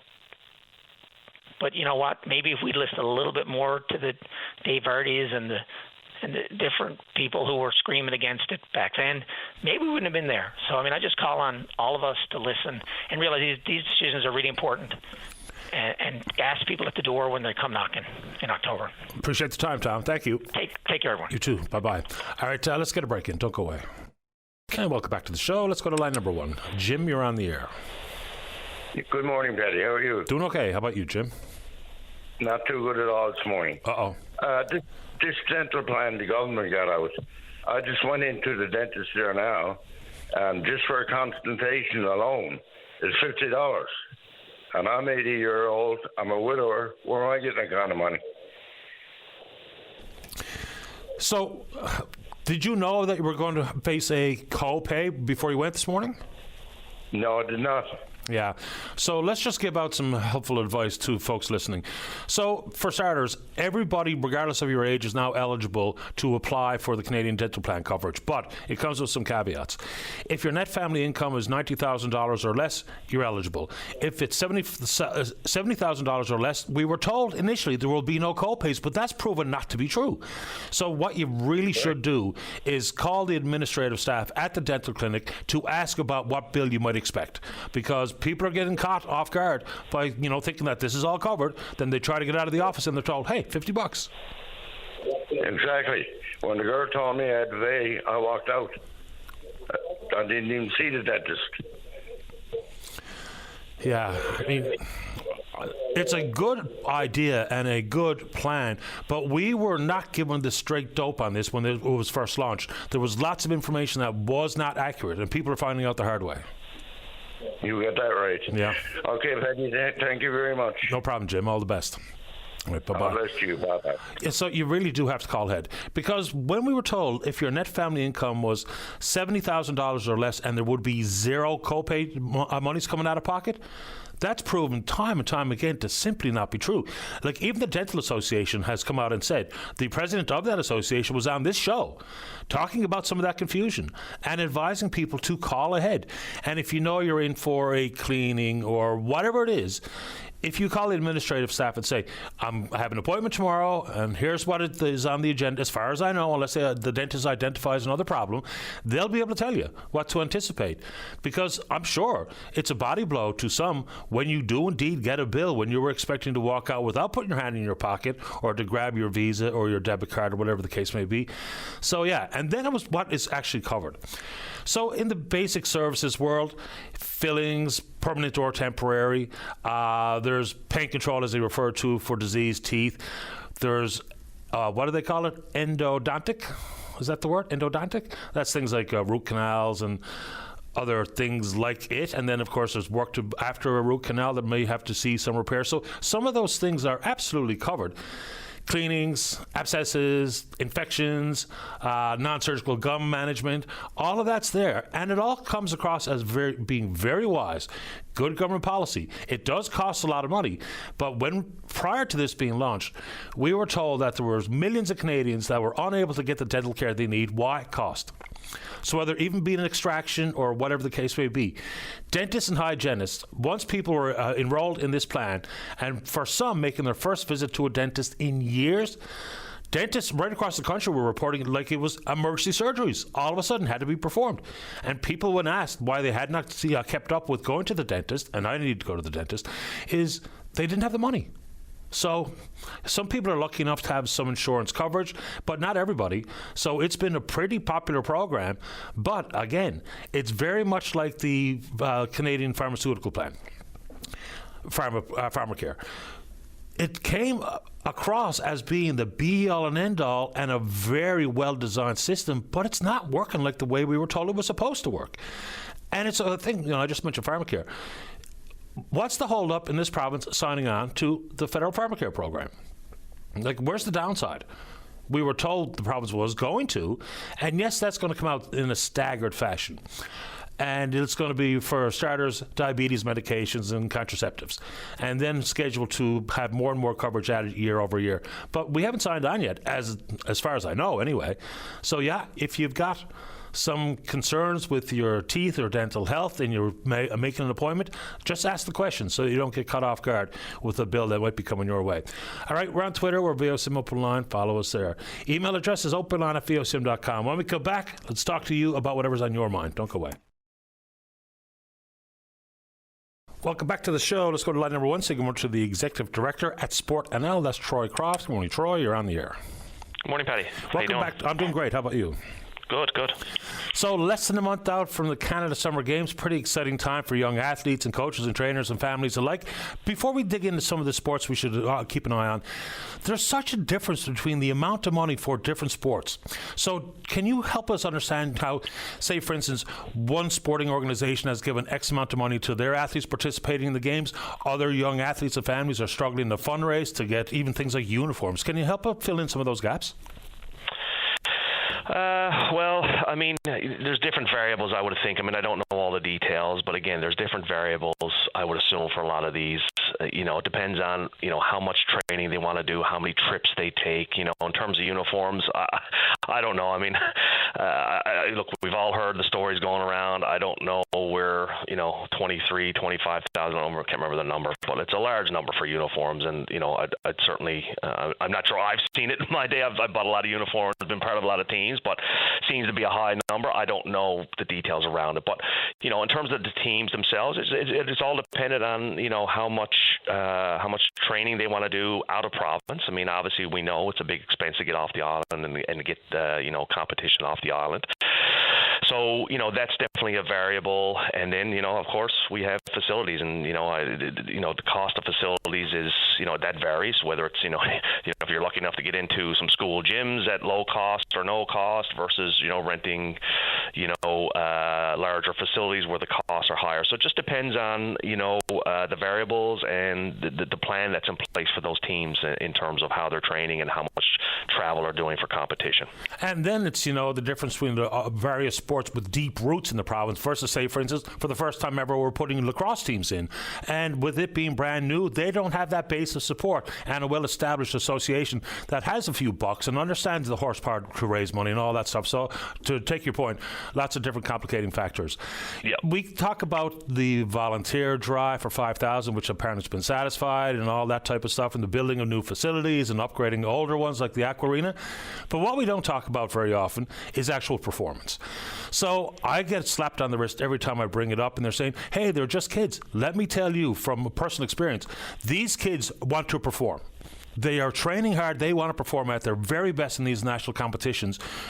How should we approach performance versus how we currently think about it? Because the kids themselves, they want to do their best. Absolutely, and personally, I'm involved. I'm one of the coaches with the female baseball team, and I see it firsthand. I mean, these kids, they want to, they want to do their best. They want to perform, and they want to, they just need the tools. And the problem we have, and I see it with our team, is the island itself. I mean, you can't get the team together as often as you want, especially when it's a provincial team. And look, chemistry and bringing the team together, that's all part of it. And when they don't play together regularly, it impacts performance on the field or on the court when they get there. But it's just one of those things that the geography definitely impacts it. And yes, you're right. I mean, those kids, they're not going out there just for the sake of going out there. They're involved, especially at this level. And they've spent their a career kind of getting to this point. And sometimes not every team, not every athlete has the right tools, and it's costly. And I mean, I'm blown away in terms of some of the costs that families have to incur to play at a high level, and we see it every single day. And and we just talked about the variables that that are associated with that. But yeah, I mean, these kids, they want to perform, and the problem is, so do other provinces, and they're getting better as we're getting better. So it's just one of those things that they want to perform, but we got to put it in perspective as well, and keep in mind that they are kids at the end of the day, but they need the tools to be able to perform. It goes right back to little kids playing sports. You put your child in minor soccer, probably a big spike in registration numbers in soccer, good. Yep. But then we pretend that we're not keeping score and all that kind of stuff. But who's keeping score? The kids. The kids know what score is. So we're kind of tricking ourselves as parents to say that, oh, well, I won't have to console Johnny or Jane on the way home because we didn't keep score and everything's 5-5. The kids think differently. So we could kind of let the kids drive that bus a little bit. And pressure is not necessarily always a bad thing. There's a way that pressure could be exerted that's helpful and it's productive. And it encourages people to dig in and do better and have pride in team and play for the name on the front of the jersey versus the name on the back of the jersey. All those things that we throw around. So anyway, obviously complicated world. Any sports we should be keeping an eye on here? Because female baseball, for the team that you're coaching, first time ever in this the Canada Summer Games, other than watching some of these new sports, any sports you're hearing about where we've got teams that are, looking at personal bests this August, looking at potential for a step on the podium, which we don't do very often at the games? Yeah, I mean, look, I think we got your usual sports. I mean, softball, we do well in male softball, all the time. So I think, softball is definitely one of the sports to watch. Rugby, we do well in rugby typically. New game, rugby sevens this time around. So that'll be interesting to watch. Who knows? Maybe we'll have a repeat of 1977. We might see a swimming medal. That'll be great to see. But yeah, I mean, I think those are your typical, athletics. I think, there's a lot of medals available in athletics, so there's a good chance that we'll see some medals there. But some of these new sports, box lacrosse, I mean, that's going to be fun to watch. I mean, as you said earlier, we don't have that sport here in the province. It's new again. We used to have it years ago, but it's an exciting game to watch. Lacrosse in an arena, so that's going to be fun to watch. Beach volleyball, that's always fun. Wrestling, I think wrestling, typically we do well in wrestling as well, so that's I think there's some things to watch out for there. But yeah, look, I mean, there's lots of sports that we have potential in. Again, female baseball being new, we tend to do well in female baseball. We have for the last few years. We've been pushed up to Pool A this year because we've been doing well the last number of years in female baseball. So that's definitely a testament to female baseball in our province. But Pool A is a tough pool, but we're going to be prepared for that. So yeah, so I think there's lots of great opportunities to see some great sporting events, and I think some of these sports might surprise us, and because there's been a lot of preparations for these games for sure. Yeah, you mentioned wrestling. Back in the 2017 games where Jack participated, the only medal we got was in wrestling. A female wrestler from Labrador was on the podium. Yeah, I think maybe even won a gold, if I remember correctly. Yeah, I think you're right, and they're always exciting. Those the matches aren't long, but when you get down to those medal rounds and you got the whole contingent there, Team NL, they're cheering you on, adrenaline going. So there's definitely been some great performances there for sure. No question. We were worried about for a while the Aqua Arena, whether or not that'd be ready, and it looks like it will be ready, and that's the good news. Do you hear anything about any other facilities that they're still working on, and some hearts are starting to beat quicker? Beach volleyball comes to mind where it's not ready yet. So are you hearing anything about facility concerns? You're right. Aqua Arena was the big one, but look, I think what's left now is just some minor things that need to be done. I think because keep in mind, most of these facilities are being used today for our local sporting events. So they'll need to have some touch-ups before the games for sure. But from what I'm hearing, I think everything is good. I think the weather for some fields, they're a little dry and stuff like that. So there's some things happening to get some fields in better condition in terms of the grass and stuff like that. But that can be fixed easily, and I know they're working on those things. But yeah, no, I think the Aqua Arena was the biggest one, and like I say, other than a few minor touch-ups here and there prior to the games, I think everything else is looking good. Good luck to you and your female baseball team, and to everyone participating at whatever level, coach, trainer, family member, athlete themselves. Hopefully it's a roaring success. Yeah, thank you, Patty. It's going to be an exciting couple of weeks for sure. Looking forward to it. Thanks, Troy. Thanks, Patty. Bye-bye. It's Troy Croft, the Executive Director at Sport NL. Yeah, sometimes I'm a little confused as to why some people get so mad at me for talking about performance. Because if you ask the athletes, the experience in meeting athletes from other parts of the country, for most, this will be the largest athletic event they ever participate in.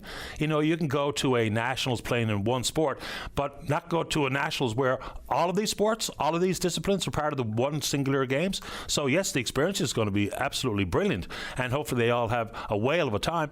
But when we talk performance, look, the athletes themselves, that they train like nobody can understand unless you've seen elite athletes in action.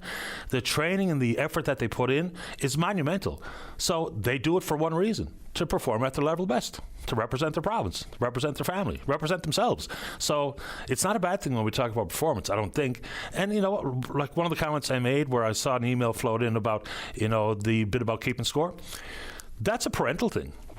Parents made that up. If you ask a kid playing in the game, the vast majority of them know exactly what the score is. We can do things like, say, for instance, in minor hockey, where you only ever display a 5-goal difference on the scoreboard. Oh, that's okay. I understand that. But to pretend we're not keeping score, the kids are keeping score. It doesn't matter what the parents do. The kids keep score. They know exactly what's going on. Let's see here. Let's check it on Twitter. We're VOCM Open Line. Follow us there. Email address is openline@vocm.com. Today might be a good day to get on the show, just like Anna, who's in the queue to talk about the dental program. If you're in and around town, 709-273-5211. Elsewhere, toll-free long distance, 1-888-590-VOCM, which is 8626. We're taking a break, and then we're coming back. Welcome back to the show. Let's go to line number 2. Good morning, Anna. You're on the air. Good morning, Patty.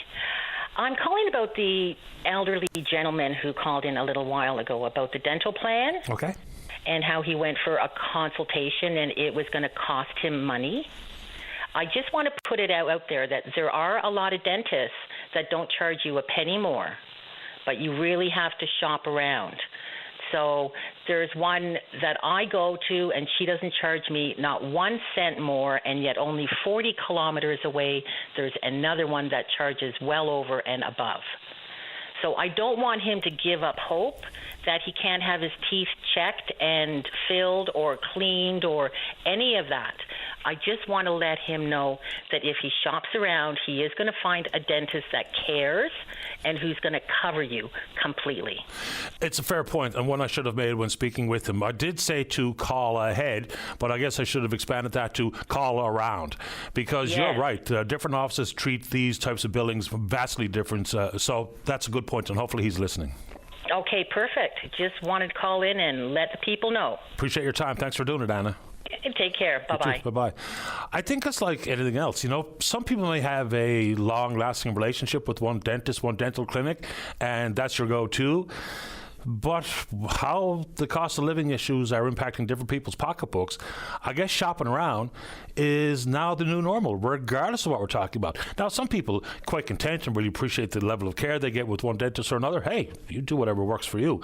But if you're someone who's got a real price-sensitive life going, then calling around is probably a very good idea. And I'm glad Anna made that point here on the show. Let's go to line number 1. Shelley, you're on the air.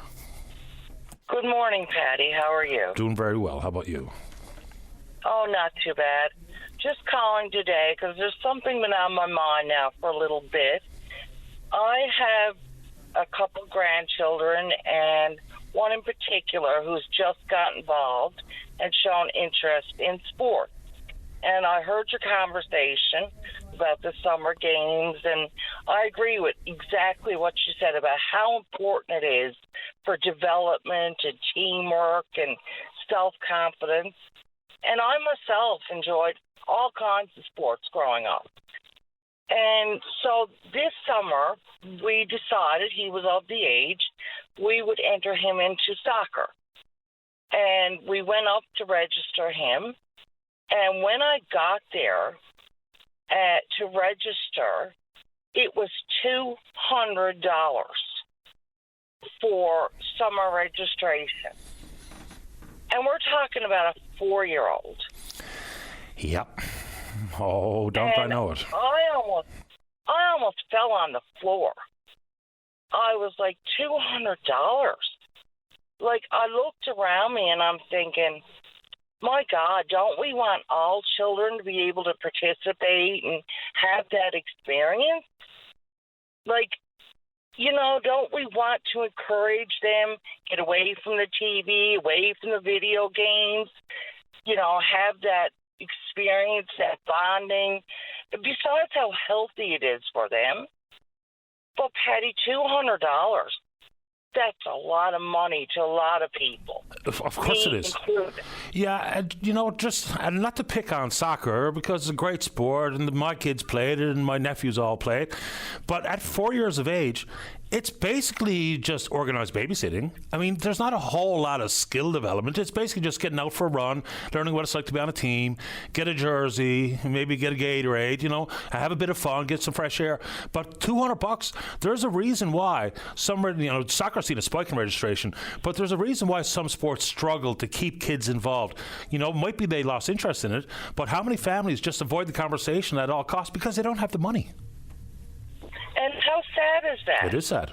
Look, it is so sad. We're talking about kids that we want to grow up and be functioning members of society and learn how to get along with others and work as a team. But how can we do that? How can an average parent, much less a low-income parent, how can they do that for their children? And how sad is it these kids are being excluded? Because they just can't afford, and that doesn't include you have to get cleats, you have to get shin guards, so you're looking at another $60, and it's 45 minutes twice a week. I just don't understand why the cost is so high. There's some reasons as to why, and I mean, just look at other sports. Say, for instance, minor hockey. How many kids out there and families would love to have a little bit of minor hockey in their world, but it's way out of reach financially speaking. And it's not just for registration fees; it's for all the equipment and then the travel. Look, it's extremely difficult. You know, you look at the Canada Games, which is a different level of athletics. Obviously, we're talking about the very best in their age group, but are we? How many young players either fell out of love or the parents ran out of money and they stopped participating or never began in the first place, but they had the potential and they could have a very different life regarding their overall health and what they occupy their time with, but they couldn't afford it, and consequently they're doing other things. Other things can be fine and other things can be productive and helpful, but a lot of other things can be a problem. That's my point. We're talking about all the time, I hear it, these horror stories about teenagers out beating the streets. And you know what? Maybe they didn't have the money or the opportunity to be involved in sports and want to stay out of that cycle of being on the street with nothing to do and nowhere to go. And we can't offer that to them because we're pricing them out. There needs to be some sort of assistance, programming, something put in place to say, you know what, we're going to give everybody the chance, if that's what they want to do, to have that opportunity. Yeah, I don't know how we approach that. In some countries that are very healthy when compared to us, and Canada as a nation is not unhealthy necessarily, but I'm pretty sure this is accurate. In Australia, if you want to play, you can play. Doesn't matter if you have any money or not. Yeah. You want to play, you can play. And then they take the elite athletes. Look, and it's not just about elite athletes, it's about everybody. But if you're an elite athlete, they'll coddle you. They'll make sure you get all the training and support you need, regardless if mom and dad have a single copper in the bank. And I mean, isn't that a wonderful concept? Yeah. No child left behind. And isn't that where we're trying to get to? To have all these opportunities for all children, not just those where their parents make more than $100,000 a year and can pay a $200 fee and not blink. It's sad. It's just sad. It is, and I wish it was different. Now, there's great organizations out there that are trying to fill that gap. A few come to mind. Kids Sport NL. And if you're looking for a place to land some charitable monies, that's probably a good place. And there's things like the Breakaway Foundation in the world of minor hockey. And there's lots of minor hockey and minor sports associations that when someone comes forward in quiet fashion and says, my child really wants to play, but I don't have all the money required for registration, lots of minor sports groups will work with people. That's been my understanding and my experience in the past. But when there are kids who can't play simply because of money, that's a sin. It really is to me. And of course, I'm a sports enthusiast, as listeners to the program know, and I think there's important life lessons that can be learned when you're involved with sport, individual or teams. So people know where I'm coming from. Yeah, me too. I'm a big sports person, and I mean my children too. I had them in sports, and it just made a world of difference because I knew where they were at 9, 10 at night. They were either at practice or they were on the field or they were resting because they had a game the next day. And they didn't want that privilege taken from them. They enjoyed that. So they stayed away from trouble. They stayed away from just out walking the street. And unfortunately, it's come more and more and more and more that kids are just getting excluded. And I see it all the time. And what I see when I go up at that field and I look around me are not low-income families, unfortunately. You don't have to look far to see that, okay, mom and dad are doing well, and good on them. But there's a lot that aren't. And they are getting excluded. Yeah, it's really too bad. I appreciate making time for the show, Shelley. Thanks for doing it. Thank you for having me. Have a great day. The very same to you. Bye-bye. Bye-bye. And, different sports with different entry-level costs. But then if we just focus in on registration, that's only part of it. And again, for the young athletes, boys or girls, playing whatever sport, that they're simply doing it for the fun, bravo. Sports is supposed to be fun. For those who display a little bit of additional talent at a young age and get nurtured into playing in the more advanced teams, then you get into some real costs. And oh man, if you've got a child who's good enough at one sport or another that they play at the provincial team level, and the kind of training that goes with it, and the travel that goes with it, there's no question in my mind there are tons of young people in this province and around the country that were absolutely well suited mentally and physically to be on those teams, but never got a crack just because of money and nothing else.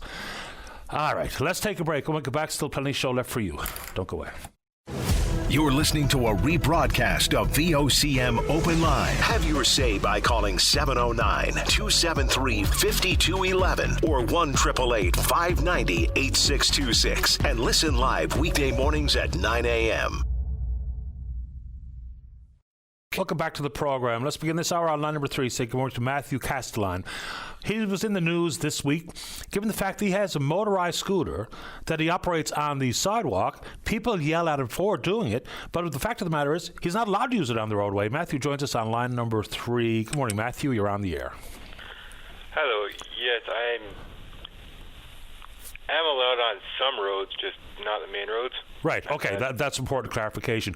Before we get into it, Matthew, just describe the vehicle that you have or the scooter that you have. It is a fully enclosed scooter. So it's basically just a regular scooter, but it's got a body on it, and it goes faster. It looks like a little car, which is why I guess some people are willing to give you the gears because of it. Talk about some of the encounters you've had with people who are frustrated that they see you on the sidewalk in this enclosed scooter. I've been...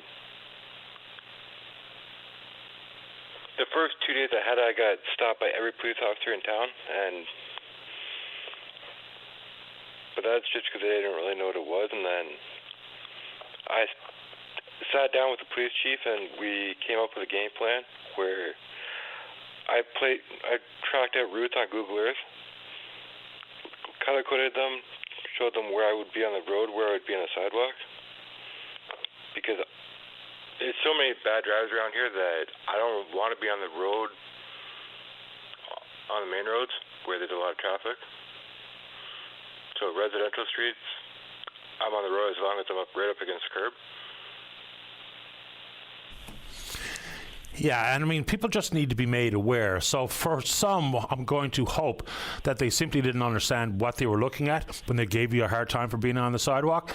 But you're right. I mean, on the main roads, being out there exposed, even if it's an enclosed scooter, it's not like it's built like a car, a traditional motor vehicle. So there's reasons why you want to protect yourself.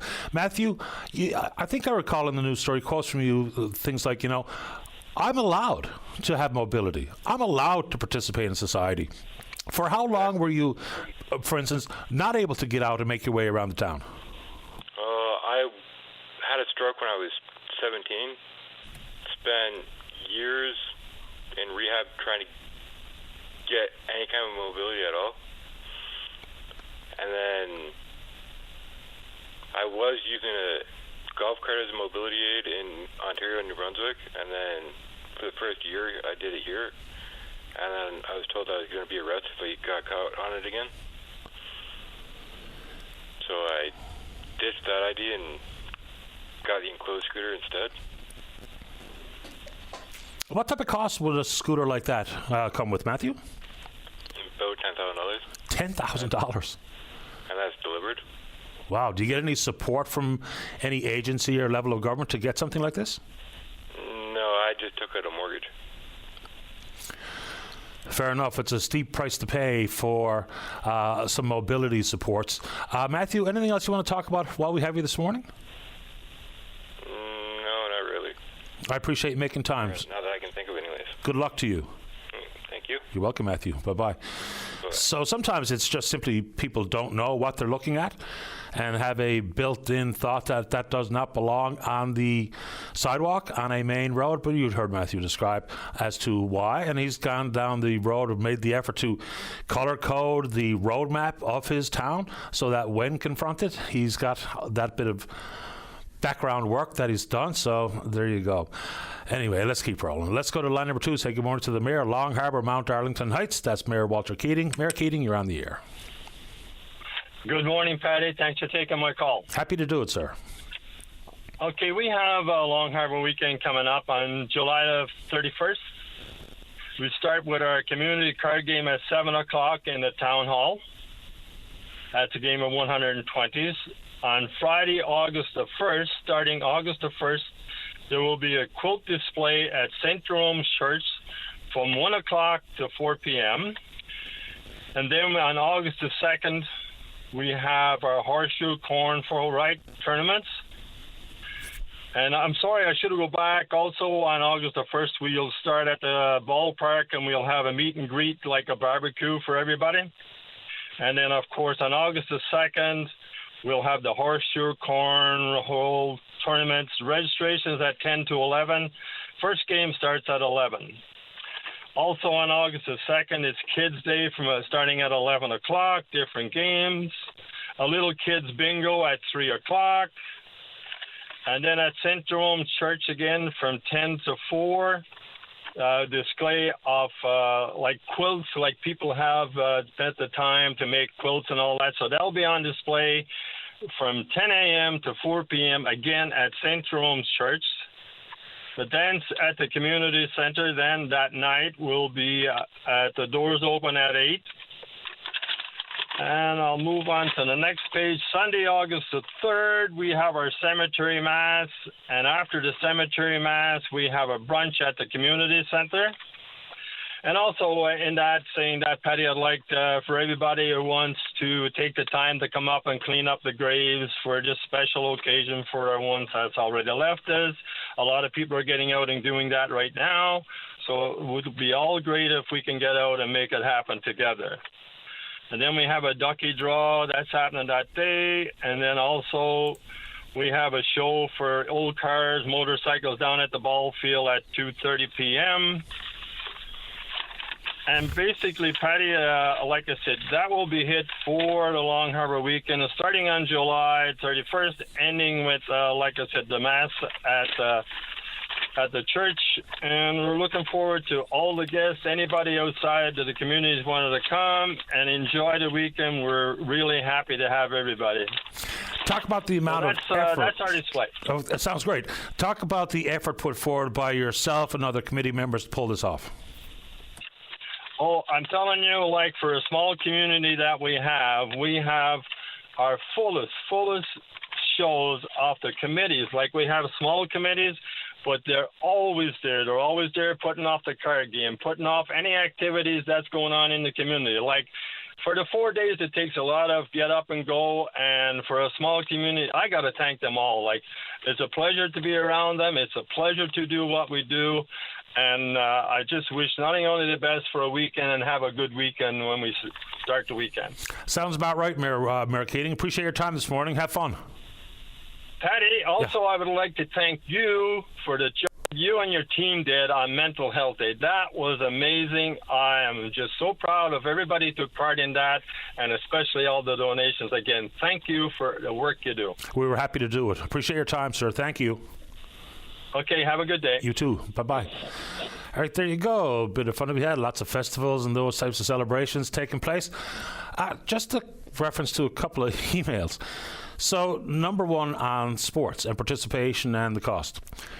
So, for some reason, I'm out to lunch to think that it's not great that there are kids and families that are simply unable to participate in organized sports because of money. I'm going to stand by that. Like, I don't know what any particular issue can come from having said that out loud. In addition to that, people are right. You don't have to be an organized sport to be active. Of course you don't. But there is a difference in playing a bit of softball at Conway Glen in the evening when there's no games of organized sports going. Absolutely, all that can be fun. But there's a difference between being an organized and not organized sport. Of course, the same level of activity can be exerted, but there's a difference in being on a team. And being on a team consistently throughout the course of a hockey season, a soccer season, whatever the case may be. So I think we can probably do better on those types of fronts. Also, some of the comments off the top regarding artificial intelligence. Yes, it can be extremely helpful, but don't take it from me, even just if we look at post-secondary institutions right across the country. There are legitimate concerns about whether or not the work being produced is being produced by the student or artificial intelligence. That's not ideal. Some universities are moving to traditional forms of exams, pen and paper, so they can ensure that what's produced came out of your head and the research and the work and the study that you've done to prepare for an exam. Then add to it, what we hear from some universities is how many of their students can't write cursively, which, again, seems like really small potatoes when we talk about some of the challenges in school, but that's a mouthful. You're 20-odd years of age and you can't write cursively. You can maybe print, but you've done so very little of it in your life because the vast majority of anything you've ever produced came from a keyboard and went through a printer. So there's something to that. Then the comments about this one particular TikTok video that was making the rounds in viral fashion, and it was just basically anti-immigrant. That's it. And then it turns out it's not even a real person. So someone took it upon themselves to create that video, which can be done very, very easily and quickly. And it made its way all around the world, well, I guess in this case, all the way around the country, and people gobbled it up as if it was something real, and it turns out, hey, it wasn't. Then it's the thought as to whether or not artificial intelligence is a runaway train. The person who created artificial intelligence, the person who gets the credit for creating the generative artificial intelligence platforms, Dr. Jeffrey Hinton, he himself talks about the problems that can be created by his invention, his creation. So don't take my word for it, take it from him. I mean, he's been very vocal on this particular issue. Social media, same thing. Has it been a net positive or net negative in this world? I think at the beginning it was absolutely 100% net positive. And now I don't think that anymore. I think it's become a net negative. And artificial intelligence, as much as we're still learning about it, and even if you don't think that it's anything that has any impact on your world, fact of the matter is it probably does. A lot of what we're starting to see is generated by an algorithm, not by a human person, with fresh ideas, fresh thoughts, putting in the effort to create something themselves. They're using artificial intelligence, and it is absolutely everywhere. And I do think it won't be long before we view it as a net negative. Now, we can learn more about it and learn some of the risks associated with it and do our level best to avoid it. But at this moment in time, seems like it's going to be a problem for many, if not most. Let's take a break. When we come back, we're speaking with you. Don't go away. One quick note on the artificial intelligence issue. Someone just sent this along, and this is an interesting thing that they're doing in Denmark. They're allowing the citizens to copyright their face against artificial intelligence deepfakes. That sounds like a pretty good idea. Of course, nothing's going to be perfect in this world when you try to protect yourself against, but doesn't have to be very many in the way of images of you online and or words that you've said that have been captured online to be manipulated into who knows what. Anyway, let's keep going. I do get a kick out of, and I appreciate when I bring up something that people think is ridiculous or it's irrelevant and there's so many bigger fish to fry in this world. Fair enough. And whatever's important to you, it's good enough for me. If you want to bring it to the show, best way is to call, but this is via the email. And it was, will I stop wasting my time talking about cursive writing? The world has moved on. The world has moved on a variety of fronts. It doesn't mean all the moves that the world has made or that people have undertaken are for the best. I think that's a pretty safe bet and a safe thing to say. Again, this is work that's been done by people way smarter than me that compile the research where they compare different groups that one has learned and uses cursive writing and others that don't. The outcomes are crystal clear again. So just think about it. There are people sitting in classrooms today that can't tell time on a regular old clock and can't write cursively. So here's some of the things that are a result of research done by very reputable organizations, outlets, and universities. Number one, it enhances your brain development. How anything that enhances brain development can be a possible bad thing is news to me. So when you compare the activity of the brain from printing to typing to writing, there are neural pathways and overall cognitive functions are way up, demonstrably so. Fine motor skills. You know, not everything is about dexterity or what have you, but motor skills are important. You learn to write faster. It has benefits for greater memory, comprehension, spelling, sentence structure. All of those things sound like a pretty good idea. It makes you a better reader. You focus more in on what you're writing because everything feels differently. Every key on my keyboard feels exactly the same. When I take a pen in hand and I write cursively, every letter is different. Consequently, there's different approaches my brain takes to relay the thoughts to my fingers so I can manipulate to write different letters. So, again, people laugh at me for talking about cursive writing, but if the benefits are there as described, then it's probably something to consider in the school. I mean, just think about some of the big issues. Well, we can talk about them. Violence in school and chronic absenteeism and bullying and all these types of things.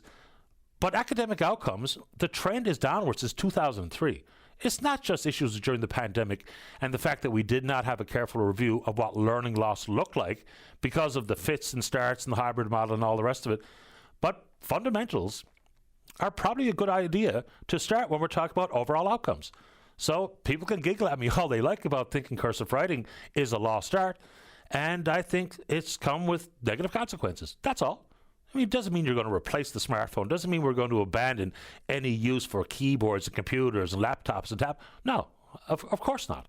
But just learning how to do it in the first place may come with benefit to how you manipulate your smartphone, your computer, your tablet, your PC, whatever the case may be. So that's that. Another reference to an email is regarding the amount of homelessness that we see in this area. This listener and emailer was from St. John's, and they described where they live, city centre. It comes with a different look depending on where you are in the province and where you are in the city. If you live close by support organizations like the Gathering Place, then of course you're going to see more of it because people will flock to where the supports and services are. So again, around where I live, you don't really see it.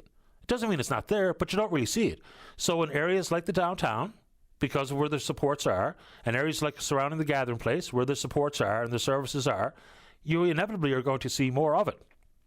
The extension of that, and I think people have started to draw direct links between a variety of different things, which may not be as straight a line as some people think. Number one is homelessness and needles. There's a little group of people that they make that link via email all the time. Because you're a chronic drug user and an addict to intravenous drugs doesn't mean you're homeless. So are some homeless people addicted to those types of drugs? Absolutely, of course. But what we do about the amount of needles people are seeing, like I had someone tell me that they have stopped taking their dog for a walk in certain parts of the province and certain parts of the city in particular, simply because of needles. And that is a crying shame. So people blame it on safe supply of needles, not safe supply of drugs, safe supply of needles.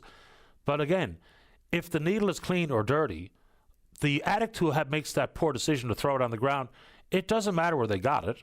They're going to throw it on the ground. How do I know? Because they threw it on the ground in the past. So there you go. That's pretty fundamental stuff. Let's check in on the Twitter. As much as we know that social media can be helpful, it can also be destructive for a VOCM Open Line.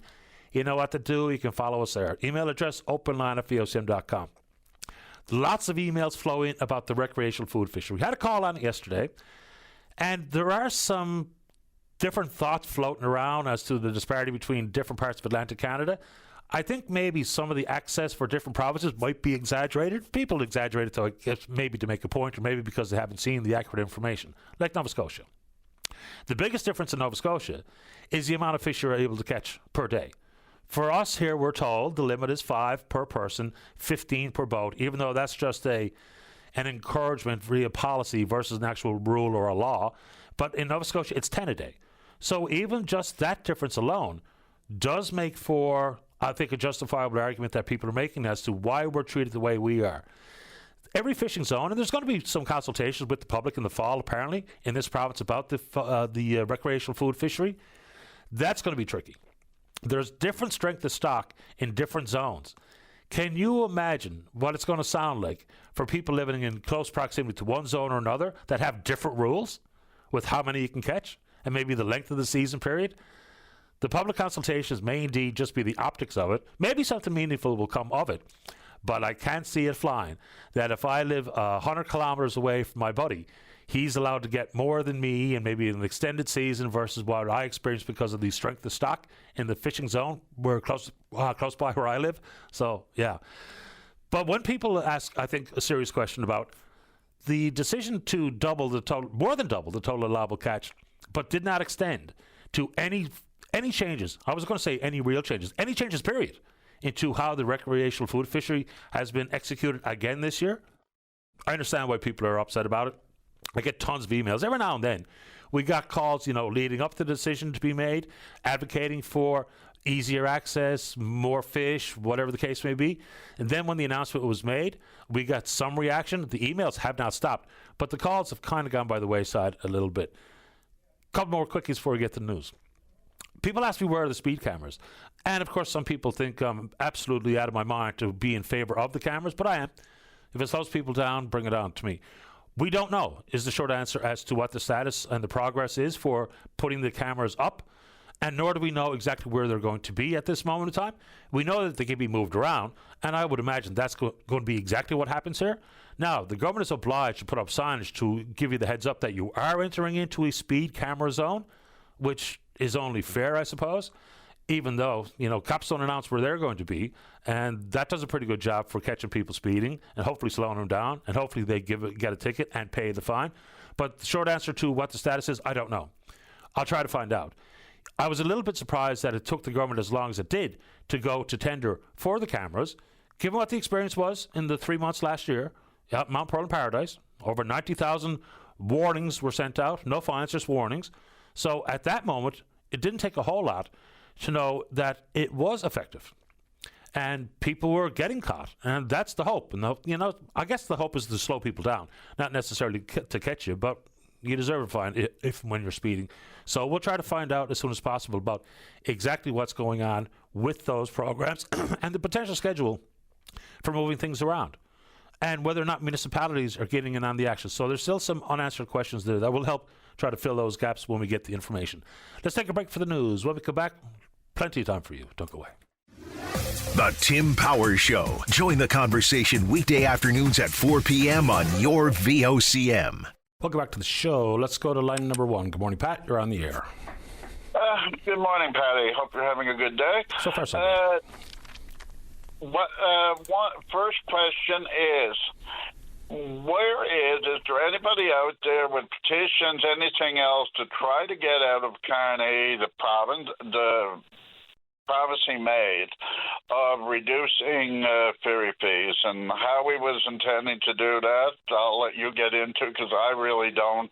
I never saw no plan. I never saw no. So how that and whether that affected commercial or just public, I don't know. I never saw a plan. All I know is of the promise to reduce ferry fees. Yeah. Well, it would simply be a matter of federal government putting money into the system. It's as fundamental as that. He did not elaborate as to how it would work necessarily regarding commercial fees and or regular passenger fees, but his blunt comment was to cut the fees around in half, which is an important promise that he has got to follow through on, and I've mentioned it many times. And there's other people out there compared to the Canada Strong Pass, which includes discounts to ride on via rail. Right? So if that's part of it, and our only option, unless I'm flying, is to take a ferry across the strait, then he made the pledge, and we're going to chase it until we see some action on it. And it basically, Marine Atlantic used to work on a cost recovery model. 65% of the costs had to be covered by passenger fares. They've done away with that. But if we say... Okay, thank you. I was just about to ask that question before you finished, so thank you, Patty. Right. So... let's just pick a round number, $500. If that's going to be $250, then all the lost revenue, because it's a Crown corporation, is simply going to have to come from the government. So that's the only way it can work. Exactly. Now, David posted up a very, very valid point when he asked me what my question exactly was. He said something about how the fees are going to be reduced, or how you plan on reducing the fees, could impact our taxes. And basically, all we are is we're getting reduced fees, but we're paying higher taxes in another way, so we don't gain anything. Well, I mean, everything fueled and funded by government comes from either fees, royalties, or taxes. They don't have any money, right? Everything they have is our money. I do know, like the Prime Minister's talking about, the required savings for each department to be identified year over year. So it's not necessarily about how much government spends. It's about where they spend it. I mean, if you cleaned up all the waste and closed the offshore tax haven loopholes and had wiser spend at every level of government, things like funding, cutting rates in half at Marine Atlantic would be easily satisfied. I agree with Patty. So the second question is, does the Auditor General's report into the travel nursing, does that automatically launch an RNC investigation? No, is the short answer. I mean, for the police to investigate, they have to know exactly the circumstances, specifically about who to investigate and what to investigate. So my understanding is the police would have to be called in. Like, remember after the LeBlanc inquiry into Muskrat Falls, the inquiry turned over specific specific files to law enforcement for investigation, which we don't know what became of that. So basically, the police have to be given something to investigate. Exactly, that's what I thought. So, a question up on that, and one pointed now at Mr. Hogan. Let us know, find out yourself, let the public know who got these payments. Right now, I've tried, Patty, and I'm not, I don't know how to follow freedom of information, all of these, like other people, but all I've managed to dig up is that this company is registered as a numbered company, and no name. So there's no name. There's no who this person is. This person, and most people are speculating out there that this agency and that this is not fraud if someone decided to bill, for example, the electric vehicles that don't even exist. That this was a legitimate by liberals of paying somebody that's a liberal insider or a liberal, person. But people know who these companies are. Are you referring to the fact that the Auditor General said Agency A as opposed to a name? No, I'm looking at on the records for the actual billing of it, and it's just coming up as a number company, a number. Okay. You know what I mean, Patty, and stocks and everything, number company versus putting your name on a company. You know what I mean there, right? Yep. Yeah, it's just coming up as a number company. When you look at it, who this money was paid to, it comes back as a number company. The name of the individual that owns that company is not on the record. Anyway, I'll leave it there with you, Patty. But, yeah, so there should be by Hogan. Hogan, let us know who owns that company, who got the money, and the other one, as NDP, as PCs have called. Maybe it's time to call in an RNC and have an investigation into this. If there are examples of possible fraud, and fraud is a crime, then that should be investigated by law enforcement. They should be brought in. There's no doubt in my mind. If we have things like no requirement for signing on to a conflict of interest, or if we have just, sloppy oversight or monitoring, that's one thing. And that's an HR issue. That's one thing. That is one thing, yes. That's right. Yes, but if it constitutes a crime, then let's punish it as such. Exactly. Thank you for pointing that out. There's two things. If this was oversight, that's one thing. Now, in the regards of oversight and where I'm going, I'm thinking this is deliberate oversight, if you know what I mean, which is still a crime. Well, everything like this has to be signed off by ministers responsible, right? So that's one thing.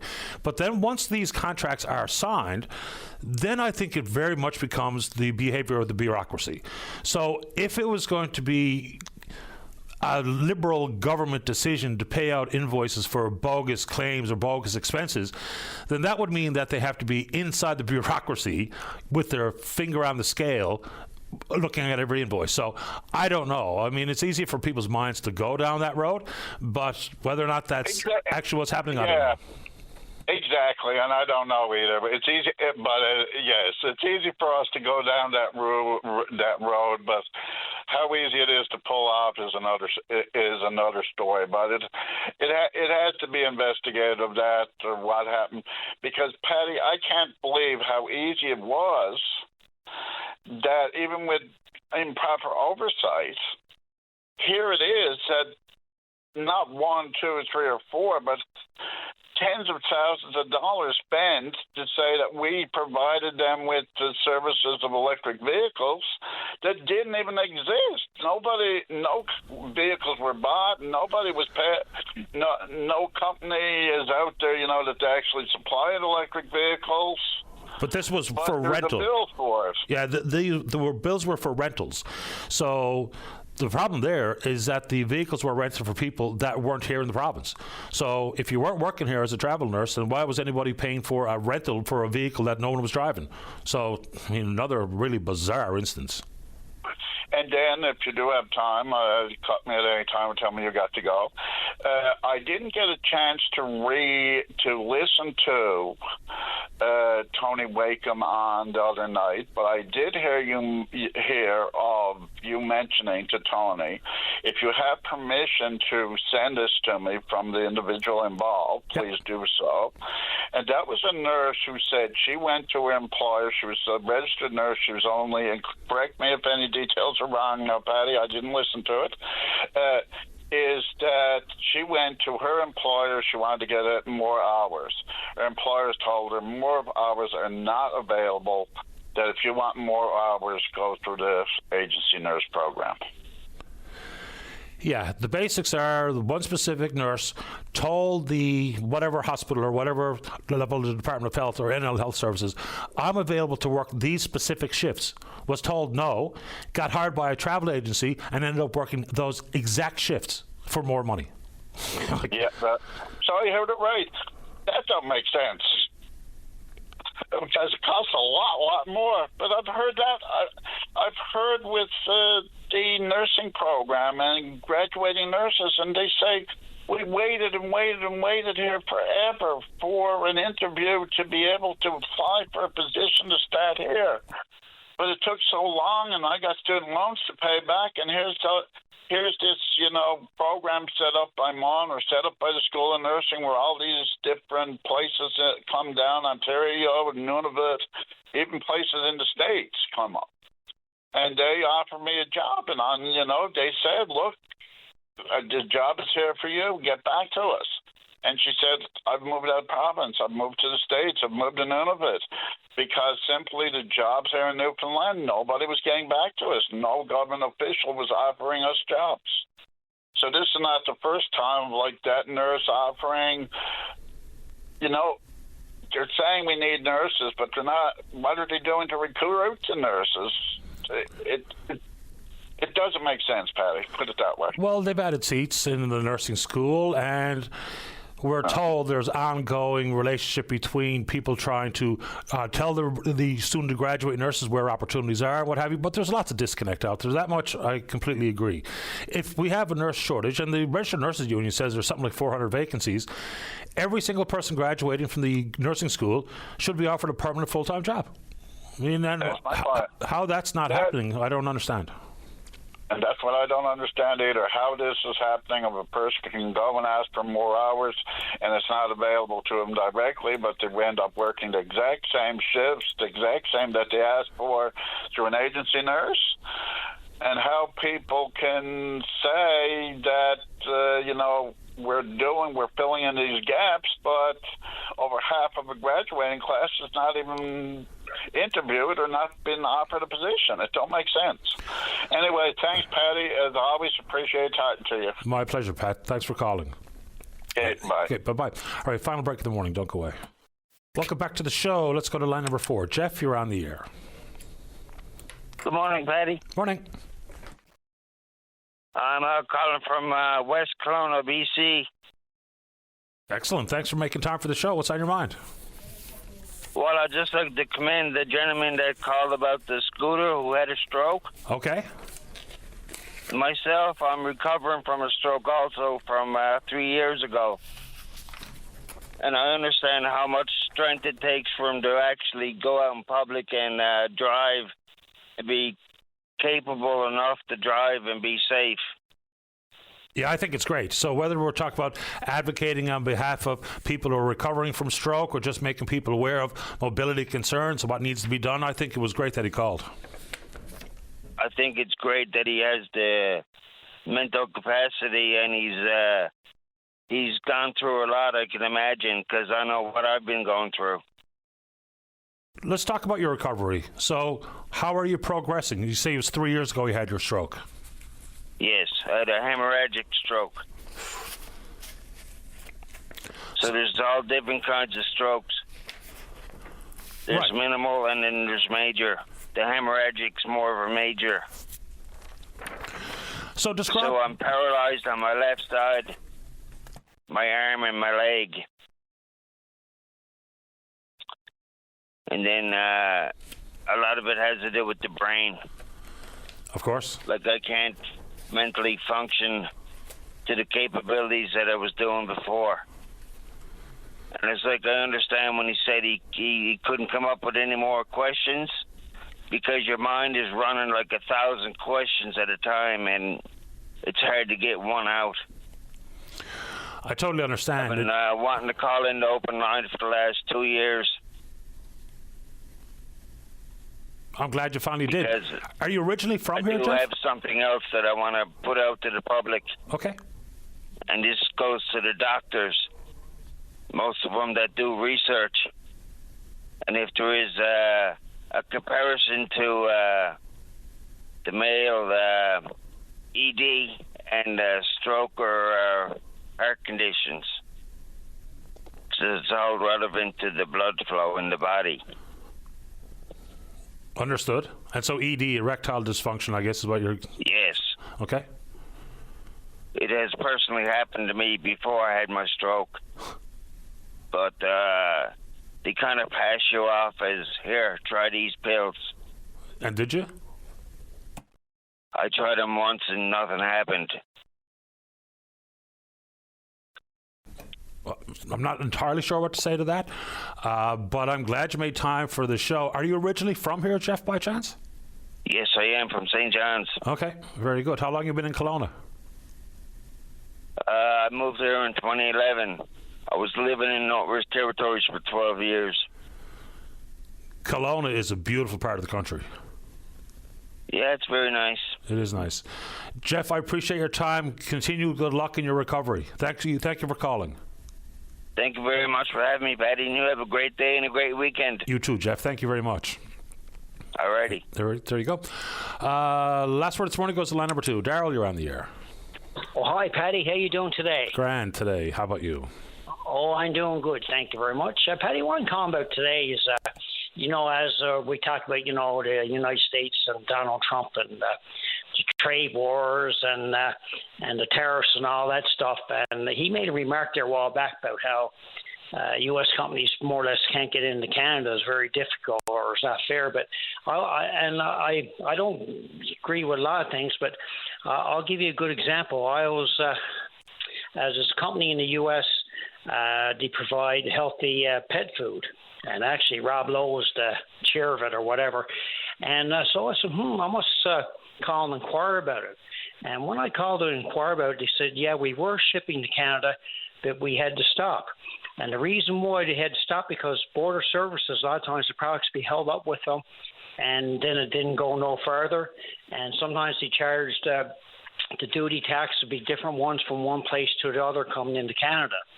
So the moral of the story is that if we're going to make a deal with the U.S., we're going to have to come on board and be open as well, because that was sneering us. So I couldn't believe it. He said, no, that's what was happening. So they had to stop shipping to Canada for that reason. So we're going to have to take a good hard look at ourselves as well when it comes to that. Because I know for, like, say, CBD oil for pets, you can't get it coming from the U.S.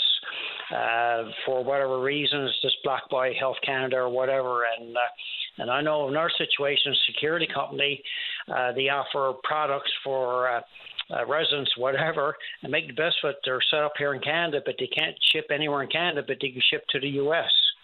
So, and like you look at cell phone companies and whatever the case may be, and there's a lot of red tape. So we can't point to blame, totally south of the border. We're going to have to take a good in-depth look at ourselves and how we do business as well. Fair enough, but ultimately disagree. And here's why. We had a deal.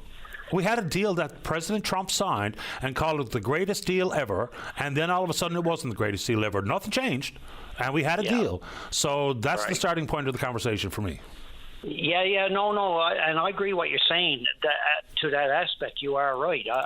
I'm not saying that, but I'm just saying a lot of the products you can't get in from the U.S. because it's blocked due to, other reasons, due to, like I said, the border service or whatever. But I do agree what you're saying there. Yes, that's totally right. So, basically, it's going to take two to tango and come on board. But we got to look at ourselves in that respect. But yes, in general, it takes everybody to come on board to make things work as well. Well, that's the essence of negotiating a deal, right? It has to be mutually beneficial. That's how deals get struck. Yeah, no, exactly. But like I said, in this case, the border service is blocking it. It was sitting there and people weren't getting it, apparently, whatever, from what I was told from the company. But I just thought I'd just bring that to the forefront. And I appreciate you doing it. Thanks for the call, Daryl. All right, thanks a lot, Paddy, and all the best to you and your listening audience and staff at VOCM. Thanks, Daryl. Take care. Righto. You as well. All right. Bye-bye. And we don't even know where Canada stands now in the tariff conversation. The deadline was today. That's been pushed to August the 1st. What the status is of trying to come up with a new trade agreement? No earthly idea. Pretty important all the same. And yes, we absolutely have to be keenly focus on domestic issues, whether it be with trade or otherwise. And yes, it's not just one person's fault south of the border for a lot of the issues facing Canadians today. Of course not. Absolutely not. There's plenty of things that we can talk about that have been led by provincial governments and by the federal Liberals over the last 10 years. 100%. Can we ignore the elephant in the room? Obviously we can't. So anyway, there you go. Let's see. Final check-in on the Twitter. We're VOCM Open Line. Follow us there. Email address openon@vocm.com. And we will indeed pick up this conversation again tomorrow morning, right here on VOCM and Big Land FM's Open Line. On behalf of the producer, David Williams, I'm your host, Paddy Daly. Have yourself a safe, fun, happy day. We'll talk in the morning. Bye-bye.